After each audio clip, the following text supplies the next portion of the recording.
Hola, muy buenos días compañeros docentes. Permítanme ser la portavoz de un grato saludo que les envía la Secretaría de Educación Pública, la Subsecretaría de Educación Básica, la Subdirección de Formación Continua y en especial el equipo de trabajo del Centro de Maestros Tonatico.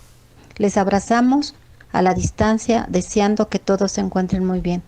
Asimismo, agradecemos el interés a todos los maestros y maestras de las diferentes regiones del Estado de México y a los compañeros docentes de los otros 25 centros de maestros que se encuentran en este webinar titulado Evaluación a distancia y online, impartido por el doctor Jorge Servín Jiménez.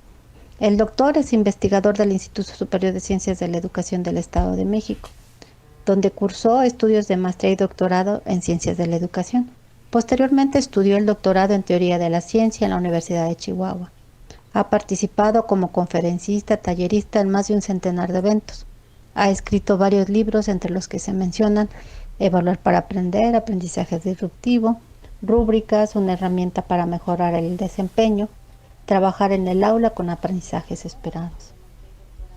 La evaluación nos ayuda a saber si los estudiantes están adquiriendo los conocimientos necesarios en sus procesos de aprendizaje.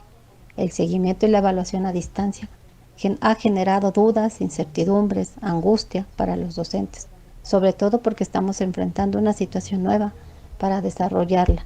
Por ello surge la siguiente pregunta. Doctor Servín, ¿cómo evaluar a los estudiantes a la distancia?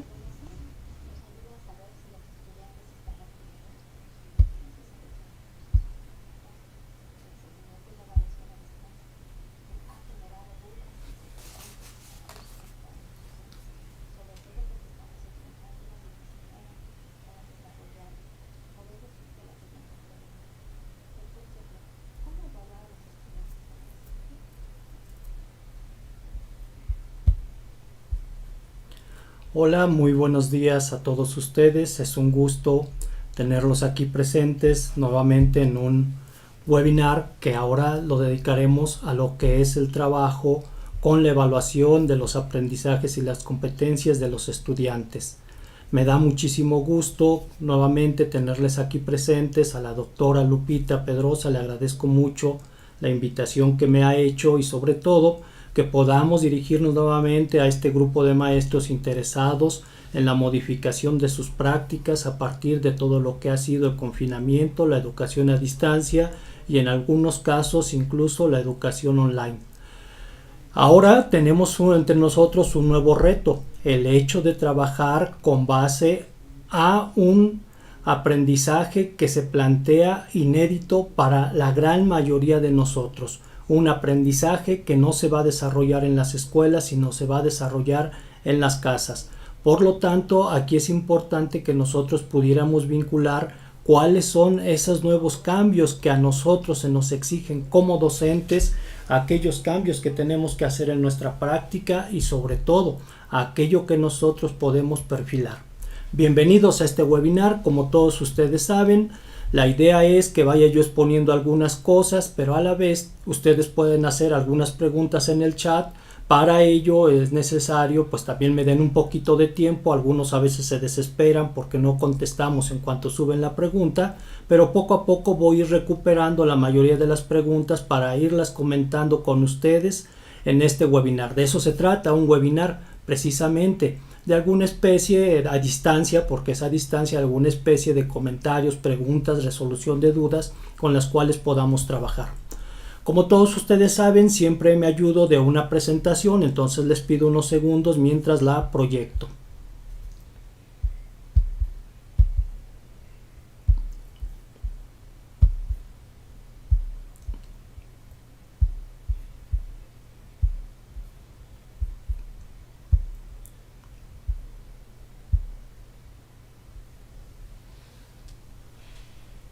Me parece que ya tenemos en imagen la presentación y con ella pues vamos a dar inicio al trabajo que hemos en este momento preparado para todos ustedes, que se refiere a lo que es la evaluación de aprendizaje a distancia y en línea.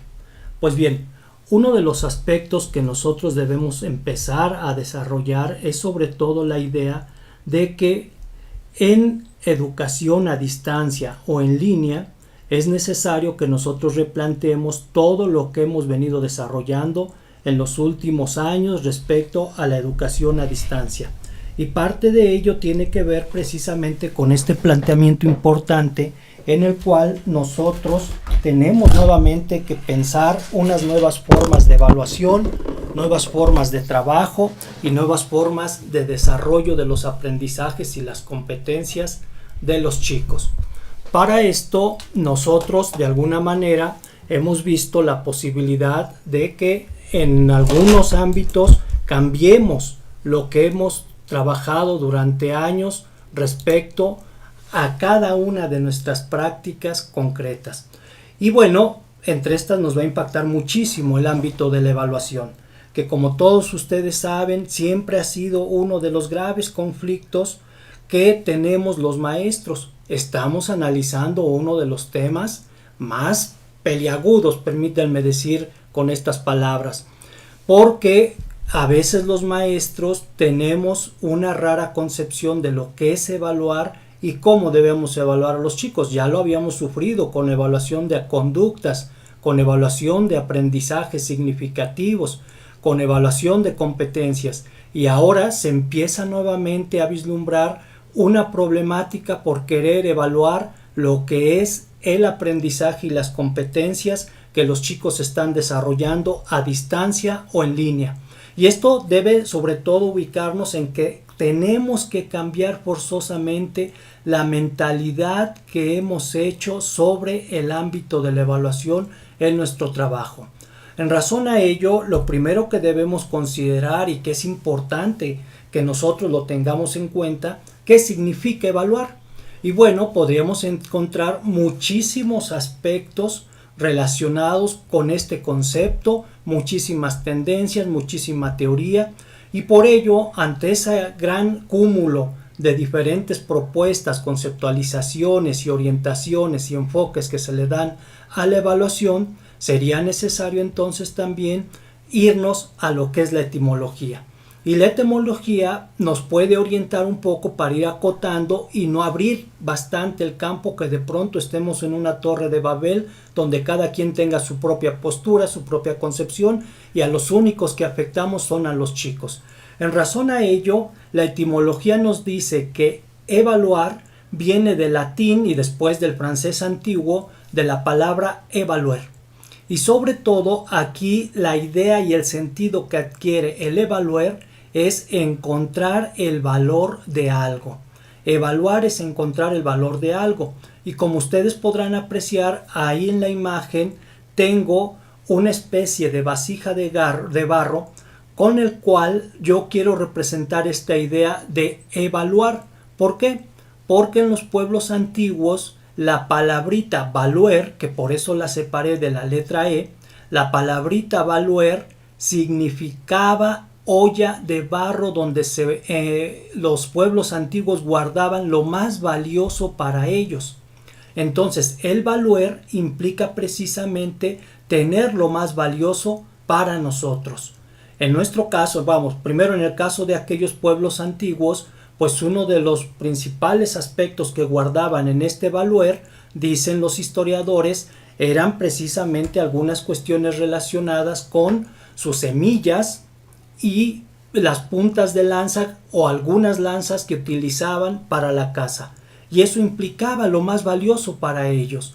Así nosotros tenemos que pensar un poco qué es lo más valioso para nosotros en el ámbito de la evaluación de los aprendizajes y las competencias de nuestros estudiantes, porque las más de las veces quizá estamos dando un valor a algo que quizá no debiera ser en el ámbito de nuestro trabajo cotidiano con los estudiantes. A partir de esta concepción que nosotros debemos tener muy clara, veamos también que en los últimos 130 años, la idea de evaluar, y sobre todo en el ámbito educativo, pero con un arraigo muy fuerte en lo que es la sociedad, ha tomado dos tendencias diferentes muy importantes que nosotros debemos tener en cuenta y sobre todo con mucha claridad. Una que es a la que más se le ha dado mayor importancia y a la cual a veces se le ha reducido bastante al ámbito de la evaluación educativa, nace más o menos, los historiadores lo comentan, en 1880, cerrando el siglo XIX. Y la otra es más joven, más o menos tiene 60, 70 años y se ha venido reconstituyendo y reposicionando en nuestras prácticas, pero de alguna manera nace para ir en contra de la primera. Hay algunos autores, como lo veremos más adelante, que pueden o quieren combinar las dos. Bueno, combinarlas no se puede, pero sí podemos emparejarlas para que pueda mejorarse los procesos de evaluación con los estudiantes. En razón a ello, lo primero que debemos considerar es lo siguiente.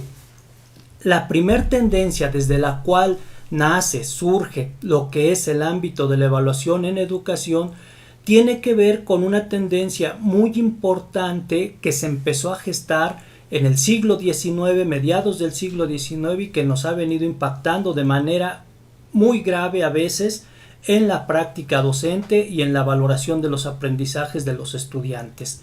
En razón a ello, esta tendencia tiene que ver con la que se conoce con el Measurement, es decir, una palabra latina que se compone de lo que es mensura, de la palabra mensura, que significa medida o cantidad y tiene que ver con lo cuantitativo, número, o como nosotros de alguna manera pudiéramos decir, con la calificación. A razón de ello, el ámbito que nosotros por lo general hemos privilegiado es el de la calificación. Por eso hay muchos maestros que a estas alturas del siglo XXI no conciben evaluar si no ponen calificación. Y a veces hasta inclusive por cuestiones de reglamento, de ley, como que todo nos lleva a querer reducir la idea de evaluar a los aprendizajes y competencias de los chicos poniendo un número. En razón a ello tendríamos nosotros que repensar este posicionamiento. La otra tendencia, que ahorita es a la que más me voy a dedicar, tiene que ver con lo que es el assessment. Y el assessment viene de la raíz latina assidere, que significa estar junto a o estar sentado con, y que implica ya más cuestiones cualitativas, de juicio o de apreciación. Esta, como les decía, es más reciente y con ella hemos estado trabajando en los últimos años, pero sobre todo es muy interesante que muchos maestros trabajan desde assessment, pero al final todo lo quieren reducir al measurement. A partir de ello tendríamos que distanciarnos un poco de estas propuestas y entonces sí analizar qué tanto cada una nos puede servir en educación a distancia y educación en línea, que es básicamente de lo que tratará este webinar. Por lo tanto, aquí la clave tendríamos que empezar a vislumbrar esto. Las dos tendencias tienen un fin diferente y preciso. Una va más en el sentido de excluir y la otra va más en el sentido de ayudar. Por ello, tendríamos nosotros que también ubicarnos en cuál es nuestra filosofía evaluativa que imprimimos a nuestros diferentes procesos que hacemos con los chicos. ¿Desde dónde te posicionas para poder realizar tu evaluación? ¿Desde dónde estás tú mirando esta idea de evaluación? Y por lo tanto, tendríamos que empezar a definir cuál es mi filosofía evaluativa. ¿Quieres excluir cuando evalúas o quieres ayudar? Y este es precisamente el gran dilema en el cual siempre nosotros estamos moviéndonos, ¿no? Excluir o ayudar. Ese es el gran dilema de nuestra filosofía educativa. Por lo tanto, aquí viene una pregunta para que la reflexionemos. ¿Cuál es tu filosofía sobre la evaluación? ¿Dónde te posicionas? ¿En el medir? ¿O te posicionas en el valorar? Esto, pues bueno, pudiéramos hacer una gran discusión, pero aquí lo importante es sobre todo que podamos nosotros, para responder esta pregunta, reflexionar cuáles son los instrumentos que utilizamos para poderles evaluar a los estudiantes. Y sobre todo reflexionar, tus instrumentos que utilizas, ¿miden o evalúan valorando? Esa es la clave. Y con ello entonces tendríamos que dejar en claro cuál es mi filosofía de la evaluación. Pero recordándote, cuando tú mides, es casi un hecho que tu tendencia es una. Cuando tú valoras para ayudar, tu tendencia va a ser otra. Por lo tanto, ahí tendríamos que empezar a hacer una autorreflexión de qué es lo que nosotros podemos utilizar como instrumentos para hacer la evaluación. Lamentablemente, les decía, desde hace más o menos unos 130 años en promedio, de pronto lo que se ha venido potenciando en el siglo XX de manera muy fuerte fue el medir, es decir, la tendencia del Musaman. Y bueno, no debemos olvidar que medir implica clasificar, y cuando tú clasificas, seleccionas. Y si tú seleccionas inherente, consciente, implícitamente, vas a estar excluyendo. Por esta razón, nosotros debemos considerar que el hecho de medir solamente no ayuda a la calidad de la educación, sino lo único que hace es buscar culpables, ¿sí? Culpables a quienes de pronto pudiéramos nosotros señalar como los que originan todo el proceso de una mala educación. Y por lo general estos culpables los encontramos en los estudiantes, porque esta esencia de lo que es medir en el ámbito de la evaluación por lo general es muy prejuiciosa, de tal modo que parte de una opinión preconcebida, generalmente negativa hacia los sujetos, y que no hace otra cosa más que nosotros los tengamos, en algunos casos, no en todos por fortuna, en esa preconcepción, en ese prejuicio de decirle sacaste mal este examen, por lo tanto es necesario que te pongas a estudiar, o reprobaste porque eres un burro, o reprobaste porque no te comprometes, o reprobaste porque yo te dije, etcétera, etcétera, etcétera. Lo único que buscamos es precisamente buscar a esos culpables para justificar los instrumentos que a lo mejor no eran los adecuados en nuestro proceso evaluativo. Y esta ha sido la tónica en los últimos años, y los tenemos con instrumentos muy importantes que inclusive se han estandarizado a nivel mundial, a nivel nacional, con los cuales se olvida mucho del contexto en el que los chicos se desarrollan. Haciendo un poquito de historia para ser más explícitos con esta propuesta, bueno, pues tenemos sobre todo a esto que le he denominado el árbol de la teoría de la evaluación, con la cual quiero ejemplificar algunas cosas importantes de cómo ha sido el recorrido que se ha venido dando en el ámbito de la evaluación educativa en los últimos 150 años. Algunos me están diciendo ahí en el chat que las diapositivas se ven borrosas. Es cuestión de la calidad que tenemos en la transmisión que se hace por YouTube. Ojalá también consideren estos aspectos. Creo que lo que queremos pues es también llevarles a ustedes una mejor presentación, pero bueno, la transmisión también no nos ayuda mucho. Entonces, ojalá sean conscientes de ello para aquellos que están pues de alguna manera quejándose de que están muy borrosas las presentaciones. Pero bueno, sobre todo porque a lo mejor se quejan con esta. Una de las cosas que nosotros debemos considerar, y aquí hay que dejar en claro esto, es que la evaluación tiene hunde más bien sus raíces en procesos eugenésicos y racistas. La evaluación educativa tiene una raíz completamente prejuiciosa hacia ciertas razas, hacia ciertos pueblos, y sobre todo con una tendencia completamente eugenésica. En razón a ello, más o menos hace 150 años, empezó a darse toda una propuesta importante para distinguir a las razas que eran inteligentes de las razas que supuestamente no eran inteligentes. Y en ese sentido hay algunos antropólogos muy importantes que empezaron a redefinir este tipo de propuestas. En primer lugar tenemos a Paul Broca, uno de los grandes antropólogos que inclusive se le considera como el padre de la antropología moderna, quien siempre trató de distinguir quiénes eran inteligentes y quiénes no. A grado también tenemos el hecho de que en su momento logró determinar, de acuerdo a sus estudios que presentaba en aquellos entonces, que inclusive las mujeres eran poco inteligentes o menos inteligentes de los maestros, de los hombres, porque tenían un cerebro más pequeño que el de los hombres. E inclusive llegaba a recomendar Paul Broca: no hay que dejar que las mujeres lleguen a estudiar estudios o grados superiores porque no van a poder con esa demanda de esfuerzo. Y lo mismo sucedía con George Morton, quien de pronto tenía toda esta propuesta de que algunas razas eran inferiores en pensamiento a otras. Y claro, pues aquí siempre se posicionaban los anglosajones como parte importante de las razas superiores. Y así fue creciendo todo esto. Desde ahí se empezó a vislumbrar la posibilidad de medir la inteligencia.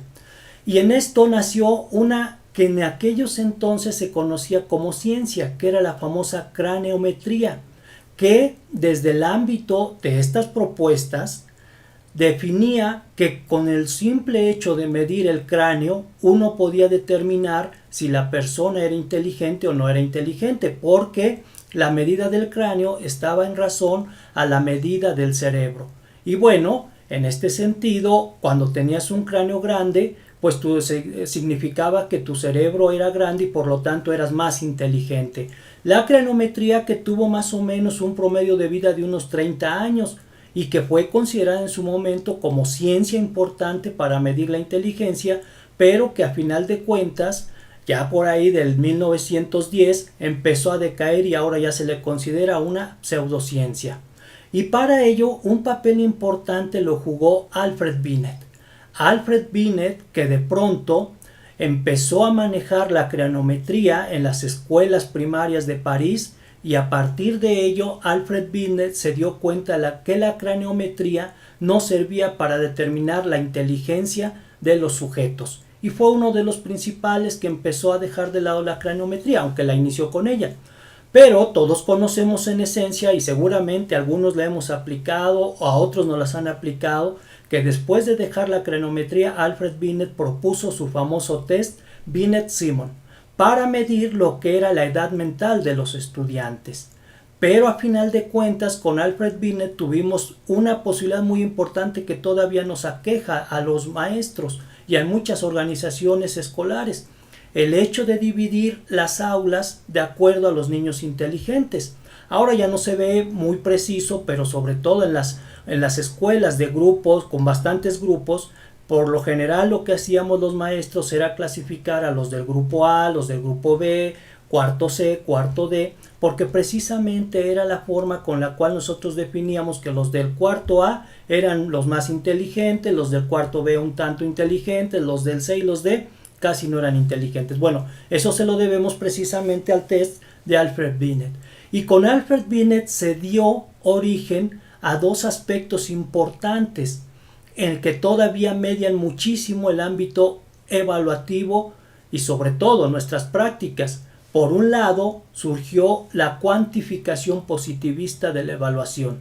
Y ahí un test muy importante que todavía sirve bastante para medir la inteligencia de los estudiantes, inclusive en muchas grandes universidades para darle acceso a los estudiantes, es el test IQ, o lo que conocemos el test de coeficiente intelectual.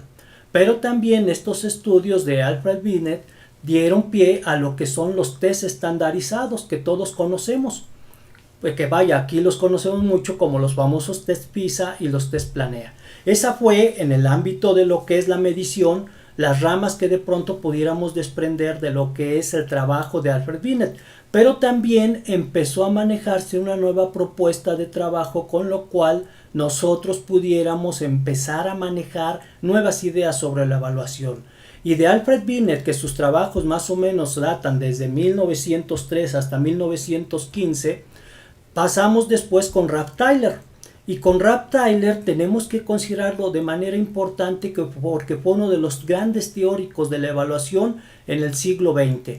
Y sobre todo mucho de lo que ha sido la evaluación auténtica, como podemos apreciar que es parte de él, la evaluación auténtica y el assessment, que es la manera como él denominó a la evaluación auténtica, es lo que en algún momento estamos ya manejando nosotros.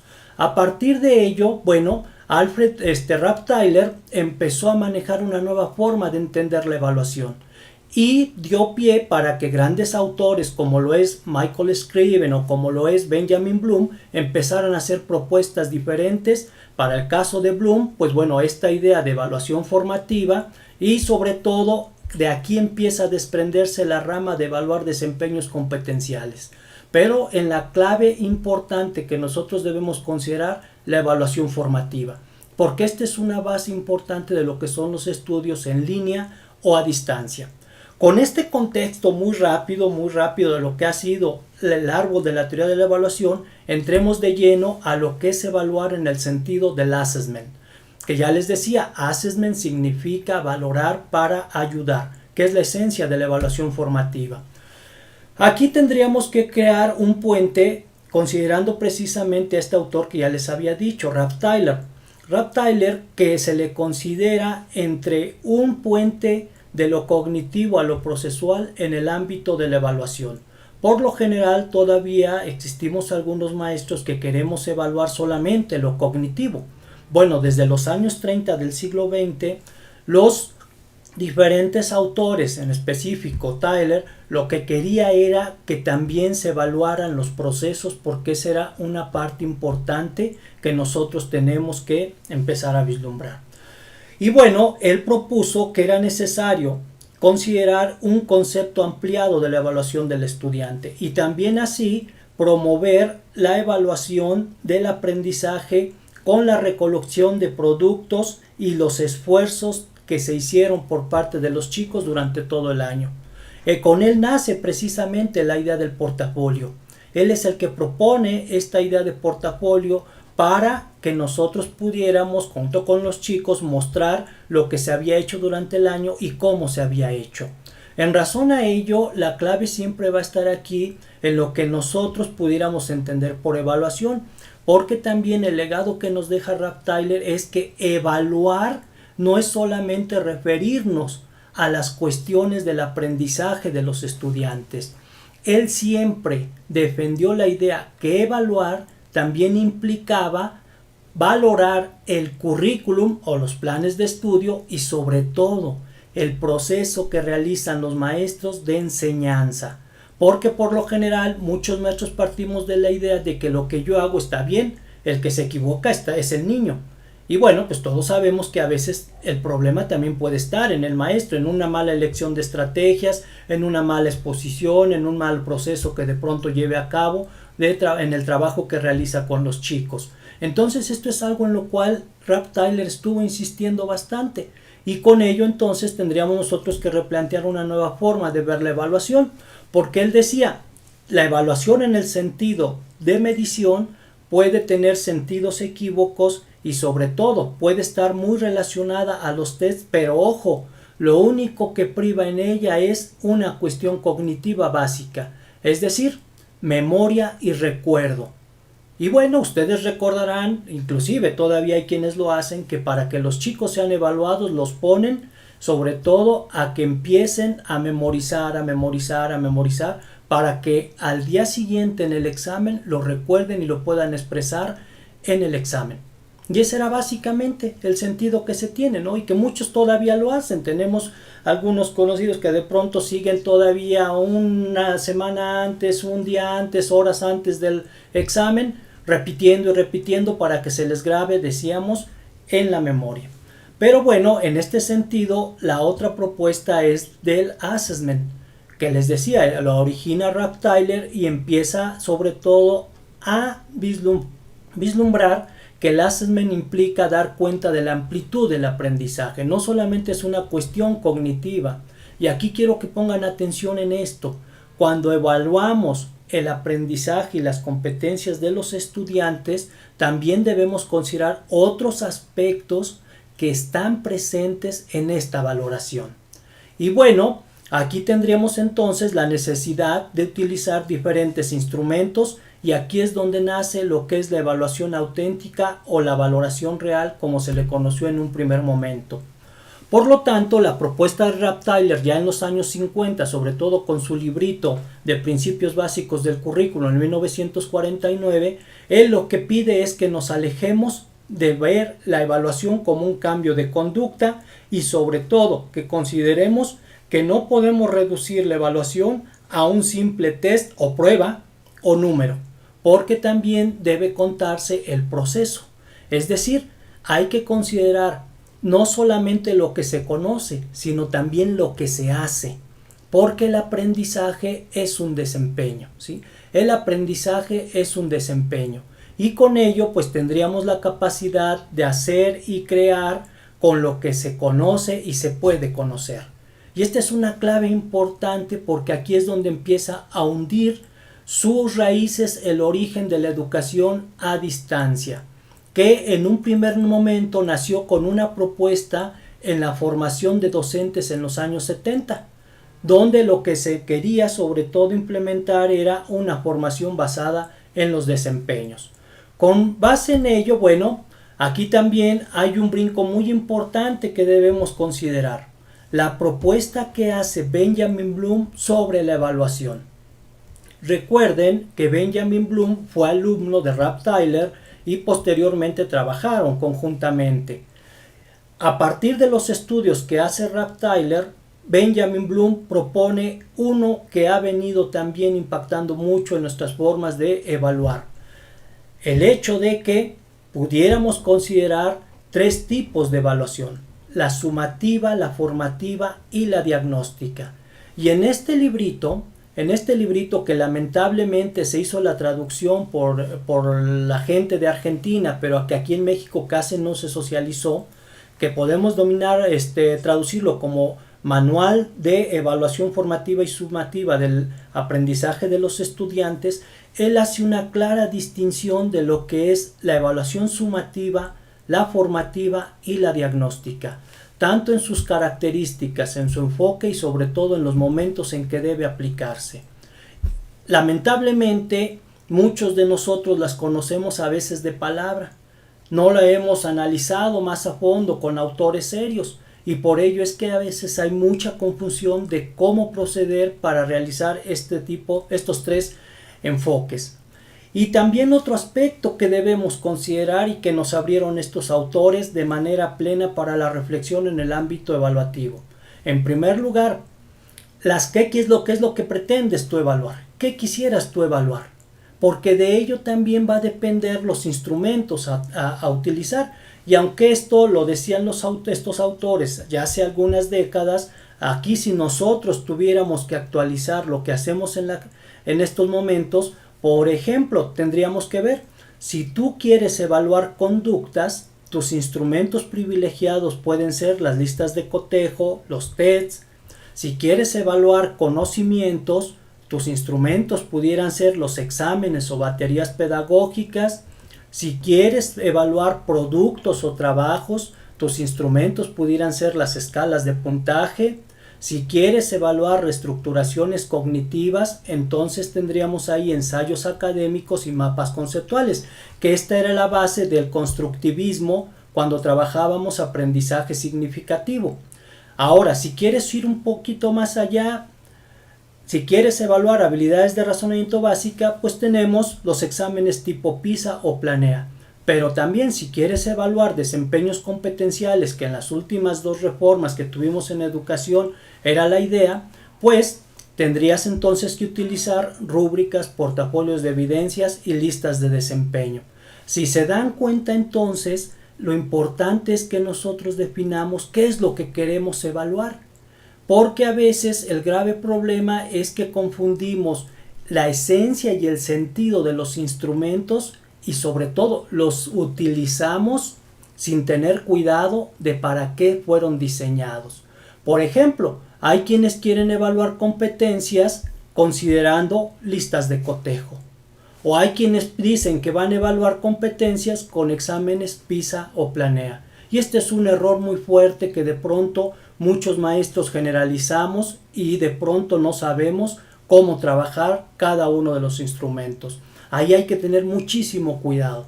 Por lo tanto, pues aquí una de las cosas que nosotros debemos cuidar pues es que también en la actualidad estamos viviendo una época inédita, una época completamente diferente a lo que habíamos desarrollado en los últimos años, y fue pues lo que está haciendo la contingencia sanitaria, ¿sí? Una contingencia sanitaria que nos ha hecho cambiar y actualizar nuestros marcos de referencia pedagógicos y didácticos para lograr que los chicos desarrollen aprendizajes y desarrollen competencias. Por lo tanto, lo que es la contingencia sanitaria de la pandemia del coronavirus nos ha implicado a docentes para que nos renovemos y debemos aprovechar esta oportunidad de oro porque nos permitirá precisamente cambiar todo el trasfondo ideológico que teníamos en el ámbito de la evaluación. Todos sabemos que la pandemia nos tomó por sorpresa. Algunos ya de cierta manera han actualizado sus saberes, otros están en proceso y bueno, otros, quizá los menos, han tratado de hacerlo, pero todavía no lo han logrado. Como decíamos en el webinar anterior, siguen estando en una situación de su caja de confort. Y bueno, para el ámbito de lo que ha sido la contingencia, ya también lo hemos comentado, pues muchos hemos utilizado diferentes procedimientos. Sin embargo, lo hicimos más por la exigencia inmediata que se requería. Pero creo que 2 meses y un poquito más que llevamos ya de contingencia, de confinamiento, sí sería necesario que reactualicemos ya verdaderamente nuestro fundamento pedagógico de trabajo y que podamos avanzar más allá de la evaluación. Porque como también ya se los había comentado en los otros webinars que hemos desarrollado, un grave problema que tuvimos los maestros y que todavía muchos tienen es querer virtualizar lo tradicional. Es decir, seguir haciendo lo que hacíamos tradicionalmente, pero ahora utilizando dispositivos y tecnología. Y de pronto hemos visto que hay maestros que quieren dar la clase precisamente conectados a internet. Y hemos visto algunos errores de maestros que de pronto lo que quieren es tener su pizarrón atrás, que los enfoque la cámara y ahí estar dando su clase para que los chicos la vean. O la otra, que esto es muy grave, hay quienes quieren evaluar de la misma manera como veníamos evaluando en una educación presencial. Y esto entonces de pronto nos cambia toda la situación de lo que nosotros debemos entender por el ámbito evaluativo. Evaluar, así como también desarrollar aprendizajes y competencias a distancia y en línea, es algo completamente diferente. Entonces, el error es querer reproducir las prácticas presenciales ahora solamente utilizando un medio tecnológico.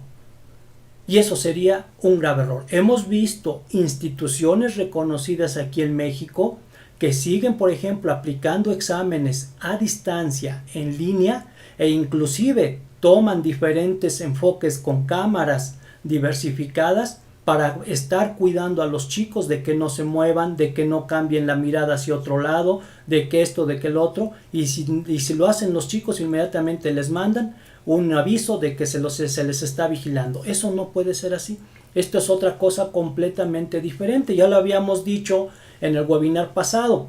Lo que tenemos que hacer los maestros es reformatear nuestra mentalidad sobre los procesos de enseñanza y de aprendizaje.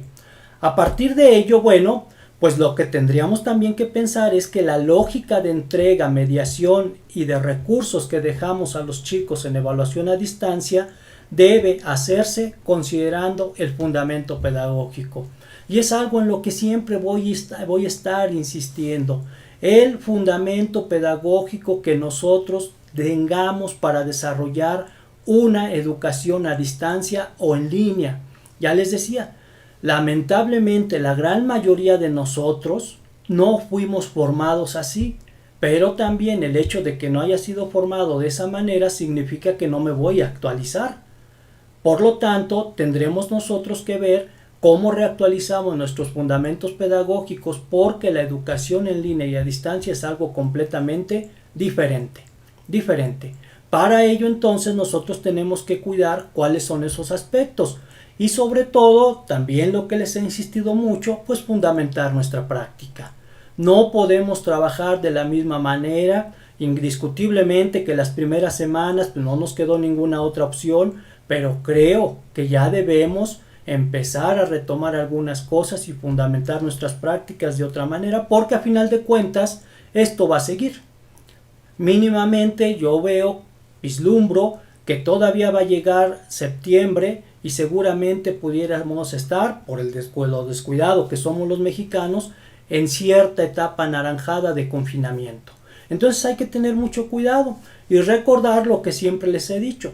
La idea de que la teoría de educación a distancia tiene un tripié muy fuerte con el cual debemos estar trabajando. Diálogo, estructura y autonomía del estudiante, y que esta relación que se establece con estos tres aspectos, de ello va a depender el que nosotros le propiciemos una autonomía al estudiante fuerte o una autonomía muy débil. Depende mucho cuánto le ofreces tú de estructura y depende mucho cuánto le ofreces de diálogo. Y con estos tres aspectos podemos estar nosotros trabajando para desarrollar diferentes procesos de trabajo. Y aquí hay algo muy importante que quiero considerar. En primer lugar, que la base de la educación a distancia nació para ayudar a estudiantes en condiciones de vulnerabilidad educativa y social. Entonces, la clave está aquí en que comprendamos que no podemos trabajar ni evaluar de la misma manera como lo hacíamos en educación presencial, y que la educación a distancia y en línea debe considerar todos estos aspectos y factores que de pronto están mediando el trabajo que los chicos realizan en clase. Y algunos me dicen, ¿no? Bueno, pero ¿qué sucede con estos chicos que no tienen recursos? Pues precisamente hacia esos chicos debemos enfocar con claridad una educación a distancia o en línea, los que puedan, completamente diferentes. Porque si de por sí el chico está limitado, el chico no tiene con qué trabajar o no tiene cómo hacerse llegar de los recursos que tú ya les diste a los demás, y si todavía le aunamos a esto el hecho de que no haces una buena planeación de la estructura, pues lo que estamos provocando es una mayor desventaja con esos chicos. ¿Cómo trabajar entonces con un chico que se te desapareció? ¿Con un chico que jamás volvió a comunicarse contigo, que no lo has encontrado? Bueno, hay diferentes propuestas y estas no las digo yo, me las han dicho muchos de ustedes. Yo sé de algunos de ustedes, sobre todo en esos municipios donde la situación sanitaria no es muy fuerte, que inclusive me han dicho, he salido a buscarlos a su casa, ya han ido con ellos. También así tenemos chicos que de pronto se te desaparecieron y por más que los estás rastreando no puedes, sobre todo en el ámbito de las escuelas urbanas, donde por razones de la pandemia no podemos salir y no puedes ir a buscarlos. Buscar algunas formas de contactarlos con los amigos, sobre todo con los compañeros, porque aquí la clave está.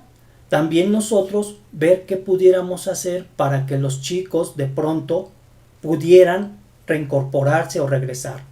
O también, ¿no? En algunos casos me han comentado algunos de ustedes, ese trabajo yo como docente, sobre todo en secundaria, se lo paso al orientador y el orientador busca los medios para contactarlo. O yo como maestro voy viendo qué medios son necesarios para contactarlo al chico. Ojo, en educación a distancia tampoco esperemos que estos chicos en situación de vulnerabilidad estén conectados y tengan que entregar todos los trabajos. Hay chicos, yo les aseguro, que no los vamos a volver a ver durante todos estos meses. Ahí viene una clave importante. Bueno, ¿y entonces qué hago con ese chico? Yo ahí, antes de darte la respuesta, te pediría que tú reflexiones. ¿Qué quieres hacer con ese chico? ¿Excluirlo o ayudarle? Y ahí estaría la mejor respuesta. Lo más fácil es, si utilizamos nuestro pensamiento de educación presencial, nuestro pensamiento medido en el Muserman, este chico no me entregó nada, este chico ya no lo volví a ver, por lo tanto está reprobado. Por lo tanto, en automático no pasa año. O si utilizamos la otra perspectiva, cómo poder ayudarle mientras lo localizo, mientras doy con él, porque si no, precisamente la filosofía que estamos manejando de evaluación nos va a llevar o a excluirlo o a ayudarle. Esa es la clave del trabajo. Por lo tanto, no debemos olvidar, maestros, la educación a distancia, cómo nació, cómo se fue transformando en educación online y como ahora lo vivimos en la pandemia, nace para ayudar nace para ayudar y para que tú veas ciertas formas de trabajo, para que los chicos se beneficien con lo que estamos haciendo. Y ahorita lo veremos, sobre todo considerando aspectos de la estructura. Aspectos importantes de la estructura que nosotros debemos cuidar y que ya en otros webinars lo hemos manejado, sobre todo porque aquí lo que tienes que hacer es un diseño de aprendizaje eficaz. Hay quienes todavía piensan que podemos manejar, me llama la atención, hasta me da risa, que todavía podemos manejar secuencias didácticas en educación a distancia o secuencias didácticas en educación online. Eso es imposible. Es ahí cuando entonces vemos que no se entiende qué es la educación a distancia y peor aún, qué es la educación a distancia en época de confinamiento. Por lo tanto, tendríamos que repensar cómo se debe trabajar en educación a distancia. Porque a lo mejor lo que queremos hacer es poner vino nuevo en odres viejos.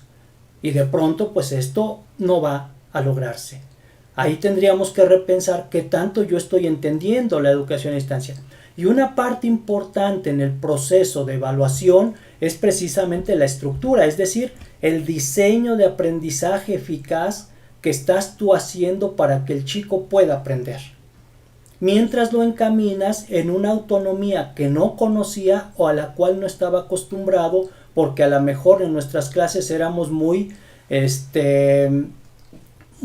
directos en los procesos que tenía que hacer el chico y no le dábamos libertad de autonomía. Por lo tanto, aquí la clave, ¿no? Dice Mauricio Áviles, ¿a poco es justo que tengan la misma calificación? Yo le recomendaría a Mauricio que pensara un poco. ¿Dónde te estás ubicando cuando haces esta pregunta? ¿En el ámbito del measurement o en el ámbito del assessment? Y nuevamente, ahí estaría tu filosofía de educación, porque la pregunta en sí misma ya conlleva muchísimo o implica muchísimo planteamiento de una justicia mal entendida. Por lo tanto, la clave nuevamente estaría en que el primer aspecto para que tú puedas realizar una evaluación muy acercada a los fundamentos de la escuela o de la educación a distancia tiene que ver con el diseño de aprendizaje eficaz. ¿Cómo estás diseñando? ¿Cómo estás diseñando tú estos procesos de aprendizaje para tus alumnos, ¿no? Cómo tú de alguna manera tendrías que trabajar una nueva forma de llevarle a cabo los recursos y el diseño para que él pueda desarrollar. Y nuevamente, ya lo habíamos comentado, nos dice Lulú Sánchez, ¿cómo se puede hacer una planificación de esas clases a distancia? Precisamente de esto estamos hablando. Y en el primer webinar que tuvimos con ustedes, yo les decía cuál es la forma de planear. Y bueno, si te hablamos de esa situación de planear, aquí está la primera propuesta de planear a distancia con 6 pasos concretos. Una presentación, una motivación, estimular el análisis y la crítica, el consejo y asesoramiento, organizar la práctica y la evaluación y organizar la creación del conocimiento. Este es el primer proceso de los años 70 que se llevaba a cabo para planear un diseño instruccional, se le llamaba en aquel entonces diseño instruccional, o se le tradujo aquí en México diseño de enseñanza a distancia. Sin embargo, aquí la clave es lo siguiente. El hecho de que nosotros ahora replanteemos una educación en línea o a distancia utilizando otro tipo de metodologías que ya de alguna manera hemos estado analizando. Y bueno, con ello entonces tendríamos que pensar en algo que nos acaba de decir aquí Rodríguez Azael. La clave de la evaluación a distancia y en línea no es medir, es evaluar cualitativamente. Y ya no los está diciendo Israel. Por esta razón, una de las claves importantes que nosotros tenemos que cuidar es la manera como de pronto planteamos nuestro diseño instruccional. Ya les decía, esto no es para que trabajes tus famosas secuencias didácticas, que ni son secuencias y ni son didácticas. De eso hablaremos en otro momento, por ahí pueden consultar un video que tengo en mi canal para que vean qué era una secuencia didáctica y por qué en este momento ya son inoperables las secuencias didácticas. A partir de ello, por lo tanto, tenemos que considerar en esto que ya nos decía Sael, que la evaluación de educación a distancia surge precisamente considerando la evaluación formativa y la evaluación sumativa después.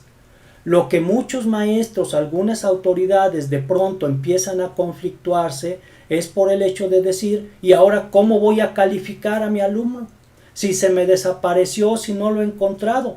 Bueno, pregúntate qué sucedió. Antes de pensar cómo le vas a calificar, pregúntate que tu alumno esté bien.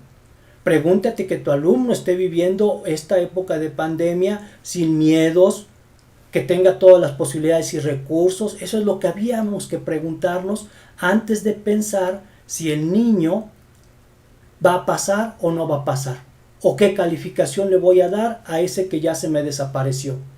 A lo mejor la primera pregunta sería, ¿por qué se me desapareció? ¿Estará bien? ¿Estará bien la familia? Porque entonces de pronto estaríamos ubicados en la otra línea, que ya les decía, hace 130 años se decía, si se desaparece mejor, me evito un problema que voy a tener en mi reporte de calificaciones. Hay que tener cuidado con este tipo de cosas, ¿no? Por lo tanto, aquí lo importante es pensar que la evaluación y educación a distancia tienen una esencia completamente formativa, ¿sí? Formativa. Ahora, veamos cómo se manejaba esto. La evaluación formativa siempre va a ser la base de la educación a distancia y online. Por ello es que les decía, debemos entender muy bien qué es la evaluación formativa. ¿Por qué surge la evaluación formativa? ¿Para qué surge y cómo podemos desarrollarla?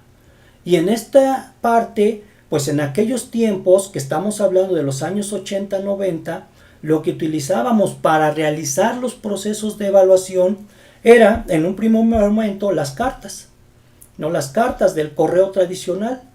Después, un poco, cuando ya se llegaba a utilizar, pues el teléfono, ¿no? Que inclusive teníamos alumnos que había que llamarles al teléfono de la caseta del pueblo, porque no había teléfonos en las casas. Había que de alguna manera llamar primero a la caseta, oigan, le pueden avisar a la familia de tal alumno que vamos a tener una llamada a tal hora, y ya el chico estaba esperando, ya se podía uno contactar. Pero estos eran otros tiempos, todavía en los años 90 esto sucedía. Ahora ya tenemos otras posibilidades, ¿no? Otras posibilidades con las diferentes plataformas que nosotros manejamos. Una de las que ustedes van a tener que manejar, y me imagino que ya le deben estar manejando porque ya tienen varios procesos de actualización sobre ello, es Google Classroom, que al ratito veremos algunas cosas de Google Classroom. Entonces, aquí la clave estaría en este sentido. Si de pronto tú estás a distancia, ¿no? Tienes un pueblo muy alejado definitivamente, no has logrado contactar al chico por estos medios digitales, a lo mejor tendrías que retomar algunos otros de los medios que nosotros utilizábamos hace ya 30, 40 años. Y si no es así, entonces esperar.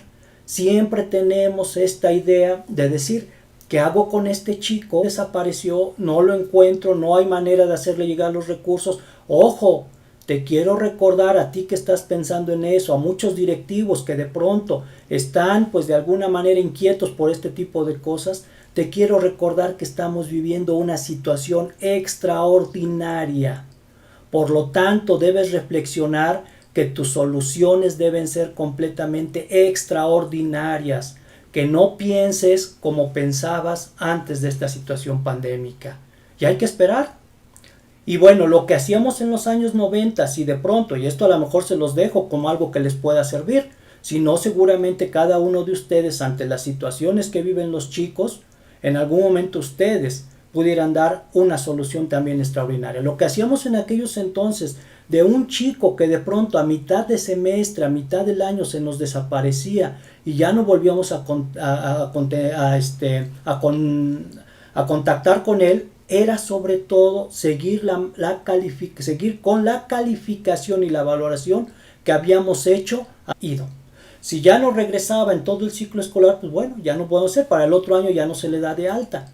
Pero aquí el problema es, si tú piensas que desapareció, no hay forma de comunicarse con ello, en automático tiene 5. Ojo, ¿Estás evaluando para ayudarlo? ¿Estás evaluando para fregarlo? Lo que debes pensar cuando de pronto quieres poner una calificación.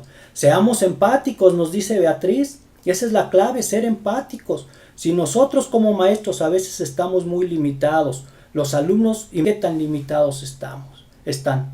Los padres de familia, imagínate aquel alumno que de pronto se te desapareció porque el padre fue corrido o no tiene.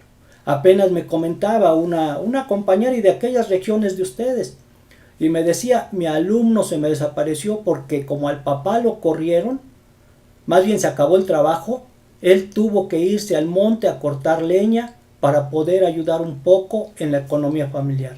Entonces, ojo, nuevamente, nos lo decía nuestra compañera, hay que ser empáticos. Hay que ser empáticos y pensar más en cómo está este chico pasándola, y que a lo mejor no te ubiques más en el hecho de tu cuadro administrativo, sino más bien piensa en tu chico. Esa es la clave importante, ¿no? Y bueno, ya nos dice también igual Beatriz, ¿no? Debemos evaluar desde un contexto multifactorial. Muy bien, Beatriz, esa es la idea. Esa es la idea, porque si no, de pronto, si quieres evaluar así en un contexto muy constreñido, yo te aseguro que no todos caben en ese contexto. Entonces hay que pensar muy bien cómo podemos evaluar más ampliamente. Y ojo, no te quitaría nada ser empático con tus chicos. A partir de ello, por lo tanto, ya considerando estos aspectos, les vuelvo a recordar, en evaluación formativa, una clave importante tiene que ver, sobre todo, con la retroalimentación que le hagamos a los chicos. La clave de la evaluación formativa tiene que ver precisamente con esta retroalimentación que manejemos con cada uno de nuestros estudiantes. Y hay dos formas de ofrecer feedback o retroalimentación. En primer lugar, una forma completamente en feedback negativa y otra forma en feedback positiva. La que mejor funciona, no la que mejor, la que debe funcionar en estos procesos es el feedback positivo, porque estamos en el assessment. En el otro ya veíamos, lo que tú haces en una retroalimentación negativa es decirle, eres un burro, estás mal, no cumpliste con lo que te pedí, no esto, no lo otro, no tanto, estás reprobado, tienes tantos puntos menos, sin considerar todo el aspecto que lo llevó a que eso desarrollara. Tenemos ahora pues esta posibilidad de una evaluación completamente diferente, en la cual tú veas cuáles son las situaciones que llevaron al chico a que te entregara el trabajo o lo que tú le pediste de esa manera. ¿Por qué no lo entregó como se pedía? A lo mejor está pasando por un momento completamente caótico con él mismo, con su familia, con su comunidad, y de pronto no sabemos qué está sucediendo. Esto es entonces una forma importante en la cual tendríamos que cuidar la idea de referir el feedback. Noemí nos dice, claro que sí, las devoluciones. Bueno, ahí nada más hago una corrección, Noemí. Devoluciones no existe las devoluciones como término en la teoría educativa de la evaluación. Ese es un término que Pedro Ravela socializó en un librito que a ustedes les dieron mucho, pero es mejor manejar realimentación o retroalimentación, porque esa es la esencia de la palabra. Devolución no existe como tal en la teoría educativa. También así, pues bueno, una parte importante que debemos nosotros cuidar es que la clave está en cómo el chico podemos ayudarle para que siga mejorando. Porque si no, en esta primera parte solo evaluaríamos lo que hizo y no evaluaríamos cómo lo hizo y cómo le puede hacer para seguir mejorando.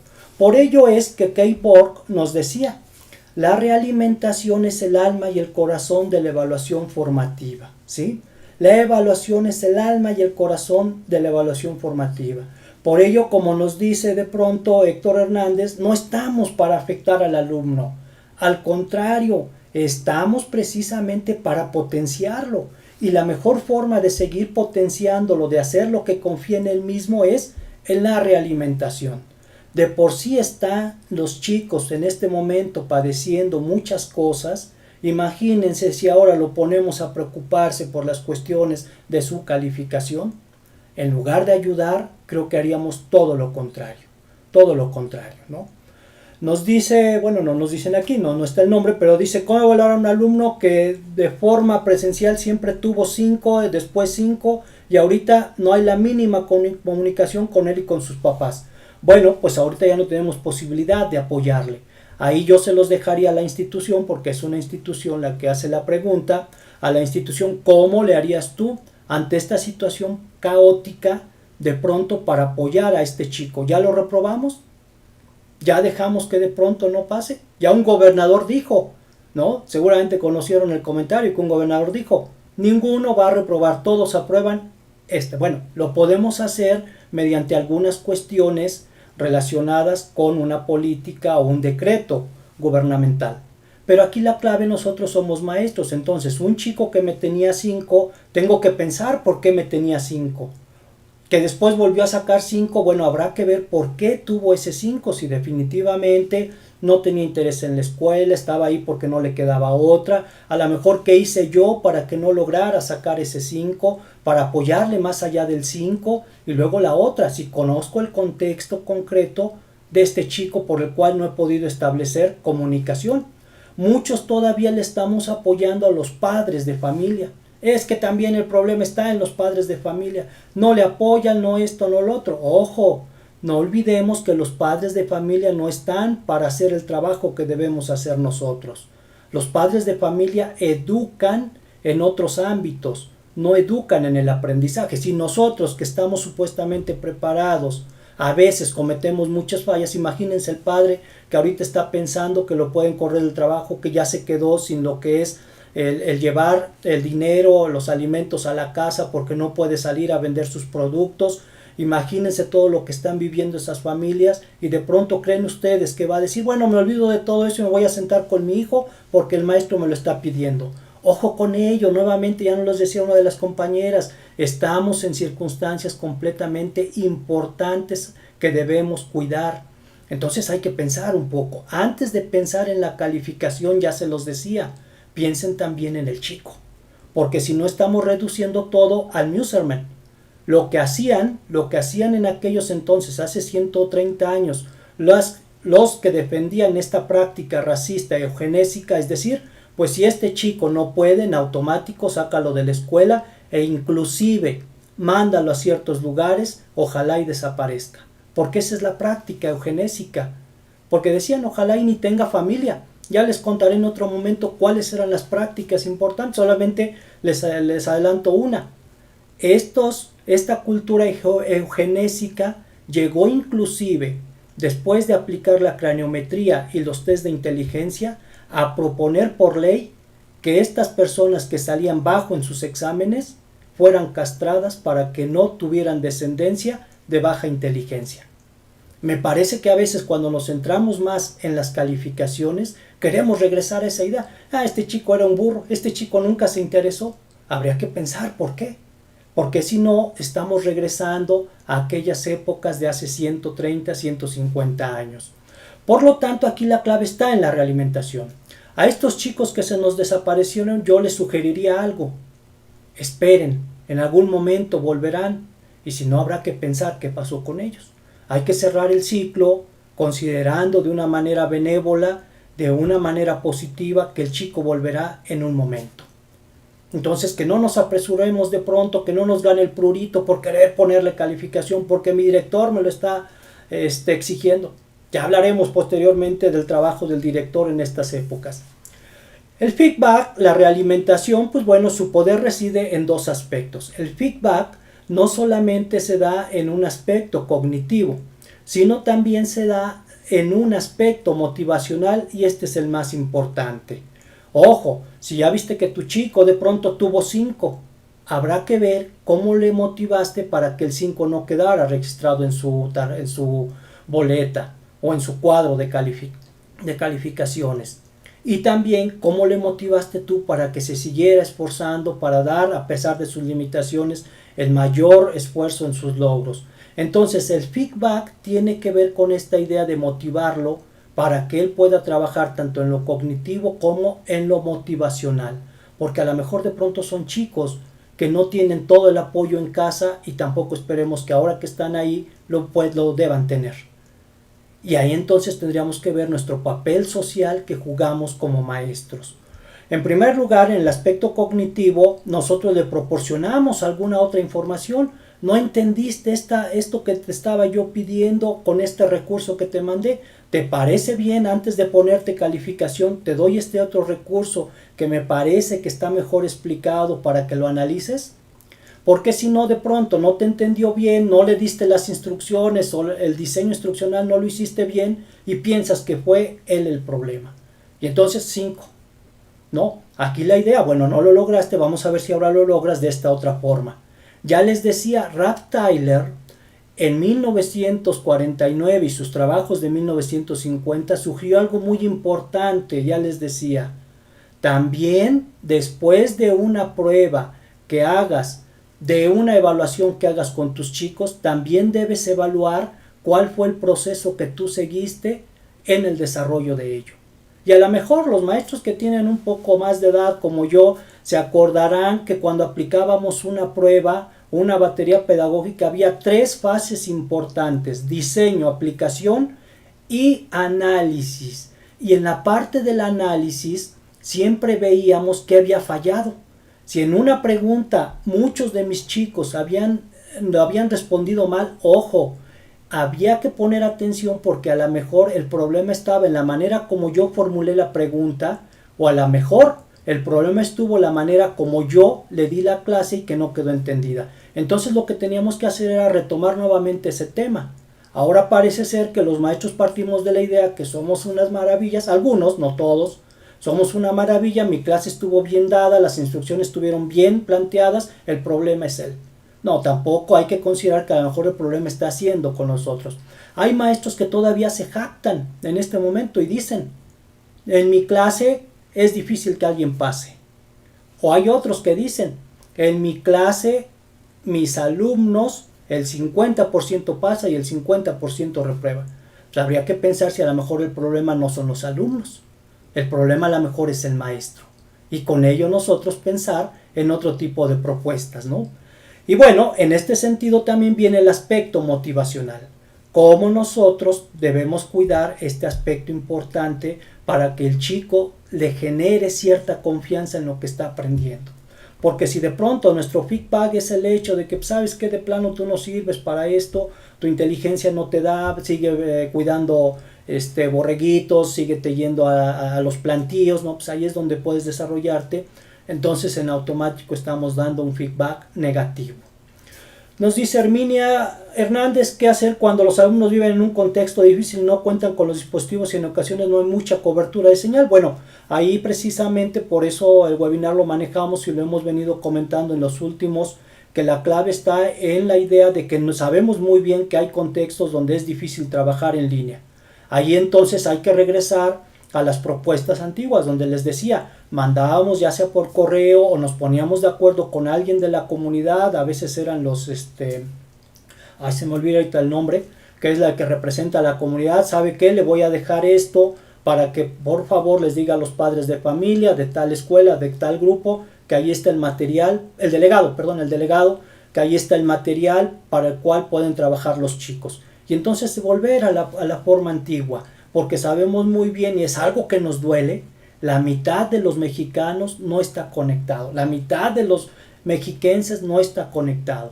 Por lo tanto, ahí tenemos que diversificar diferentes formas de entregar, ¿no? Aunque ya en algún momento un compañero de los que estamos aquí alguna vez me dijo, ¿no?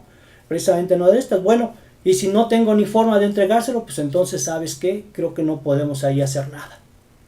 Sería difícil hacer algo si no empezamos a buscar nuevas formas. Recuerden que educación a distancia y online tiene una base de resiliencia. Habrá que ver qué tan resiliente eres tú y también tu alumno. Entonces con ello podemos empezar a trabajar. Bueno, vamos a continuar entonces. En la teoría de la evaluación online o a distancia, primero es el feedback y después es la calificación. A veces hacemos lo contrario, primero calificamos y luego damos feedback.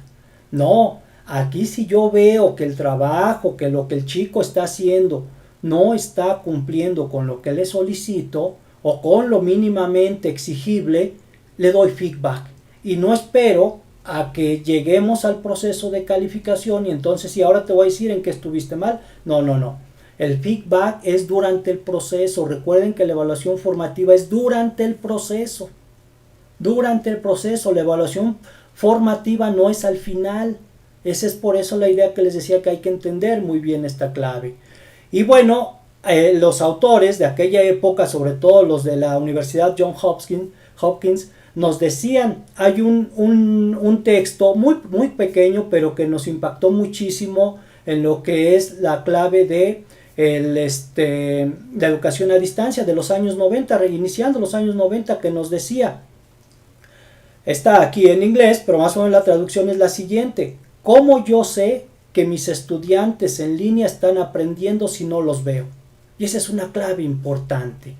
Por lo tanto, las sugerencias que nos hacían en aquellos entonces, nuevamente, que tu diseño instruccional esté centrado en el estudiante, porque no lo vas a ver durante mucho tiempo, o mínimo una semana, mínimamente un mes.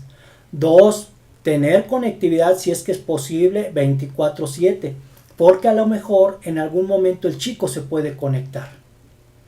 Y si de pronto el chico, no tengo ahorita un chico de licenciatura y de un pueblo no muy alejado aquí de Toluca, que aunque vive en una ranchería, no podía yo contactarlo, pero ya me dijo cuál es su situación. En la ranchería no hay señal de internet, el teléfono también no tiene muy buena señal. Entonces dice él, yo más o menos como a las 5 de la tarde bajo al pueblo, así me lo dice, bajo al pueblo a conectarme, y entonces ahí donde yo puedo pues ya tener conexión con usted. Si se dan cuenta, a veces tenemos que hasta adaptarnos, ¿no? No le puedo decir, ¿sabes qué? No, yo la clase la di hasta las 2 de la tarde, ya después es tu bronca.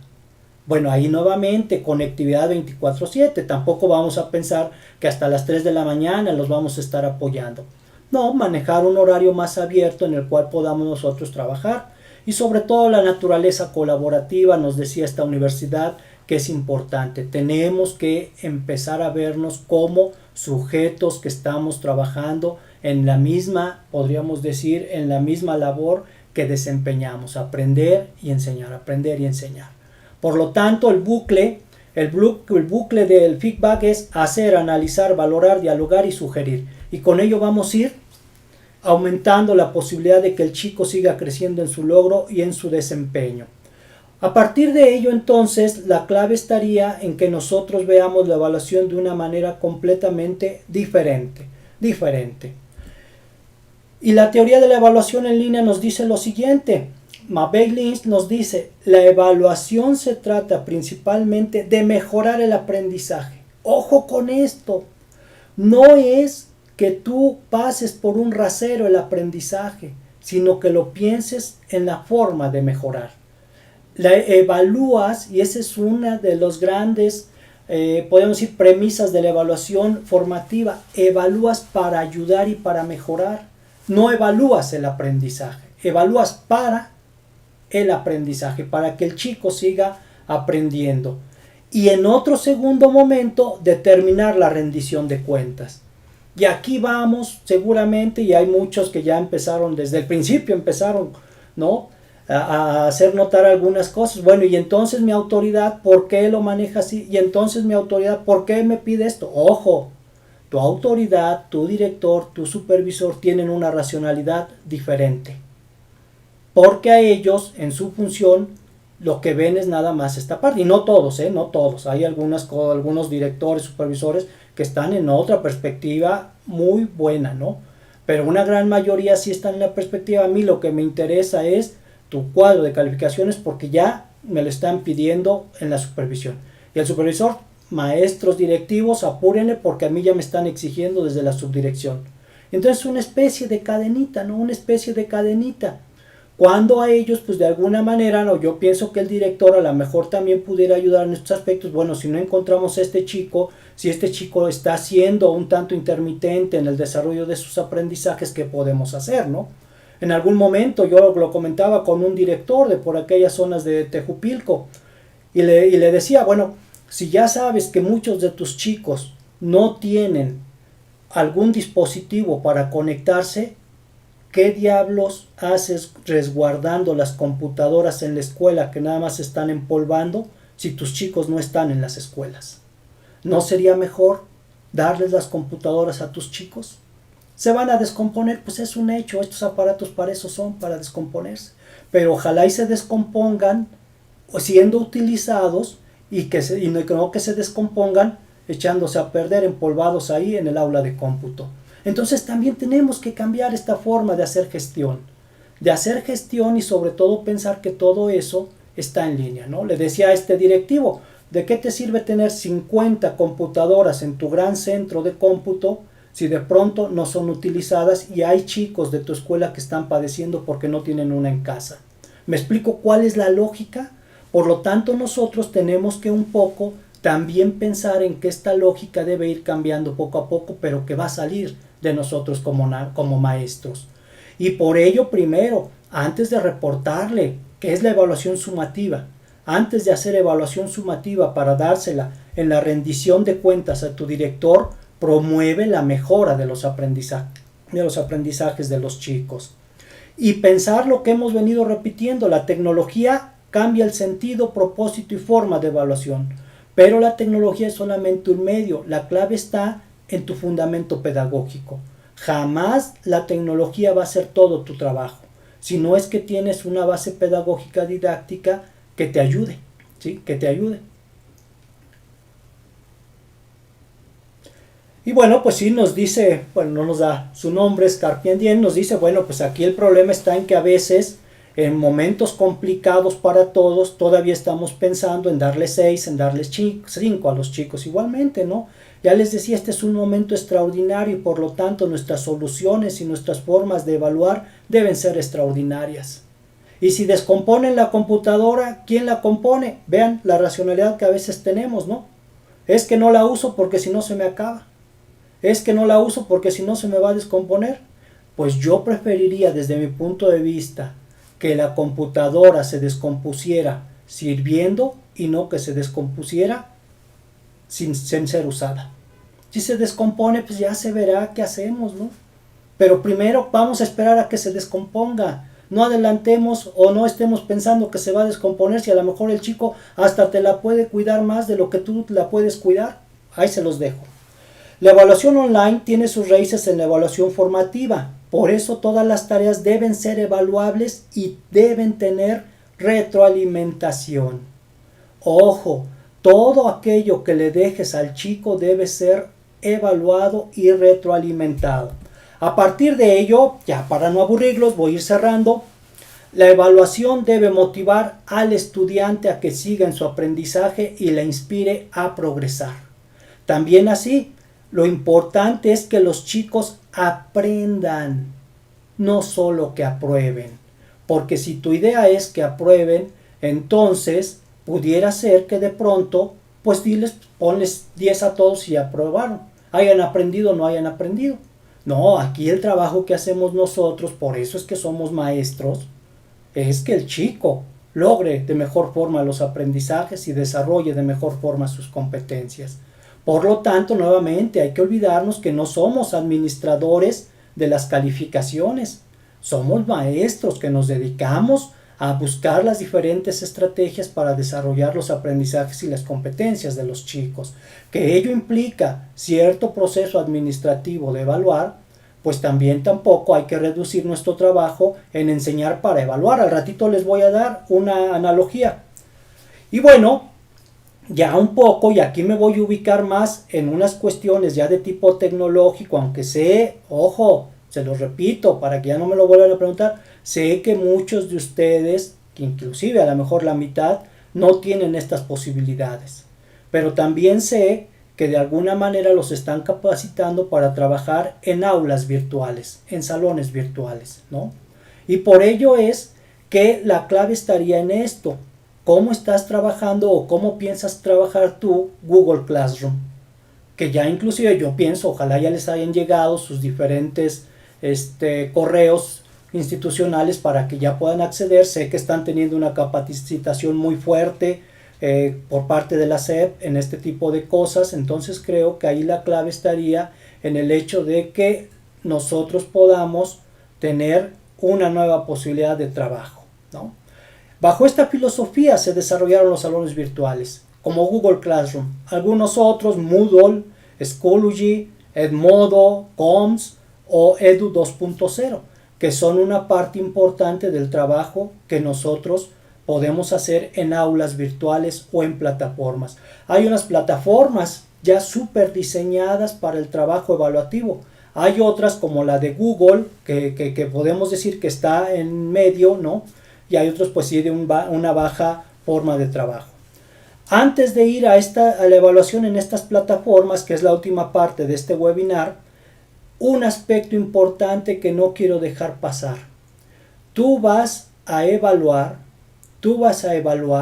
considerando lo que le pediste al chico, y la clave para evaluar está en la tarea que tú le presentaste al chico, ¿sí? Que tú le presentaste al chico. A partir de ello, la clave está en cómo estás formulando las tareas. Y aquí les digo algo importante, que ojalá me pongan atención. En educación a distancia y en educación en línea, no se trabaja con instrucciones de actividades, ni se trabaja con secuencias didácticas. En educación a distancia y en línea se trabaja mediante tareas. Entonces la clave de un maestro es que sepa plantear tareas, porque ya en estas épocas, si en aquellas épocas, los años 70, 80, 90, buscábamos desarrollar habilidades que después les llamaron competencias, en esta época lo que más se busca es desarrollar competencias, y en ellas van inherentes el desarrollo de conocimientos. No le apostemos al desarrollo de conocimientos como una simpleza utilizando estos medios. Estas plataformas te ayudan a desarrollar competencias, no solamente conocimientos. Entonces hay que explotarlas más allá.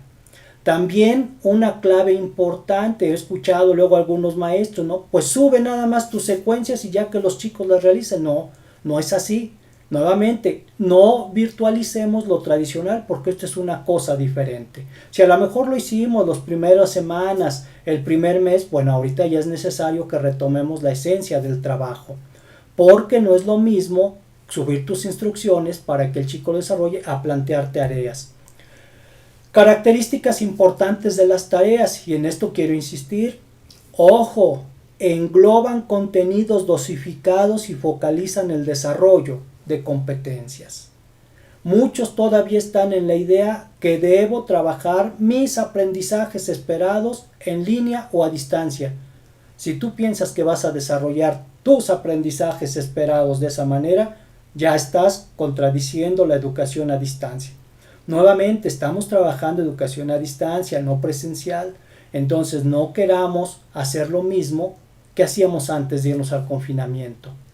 No es la educación a distancia y online, no es para que desarrolles todos tus aprendizajes esperados. Es que el director me lo pide.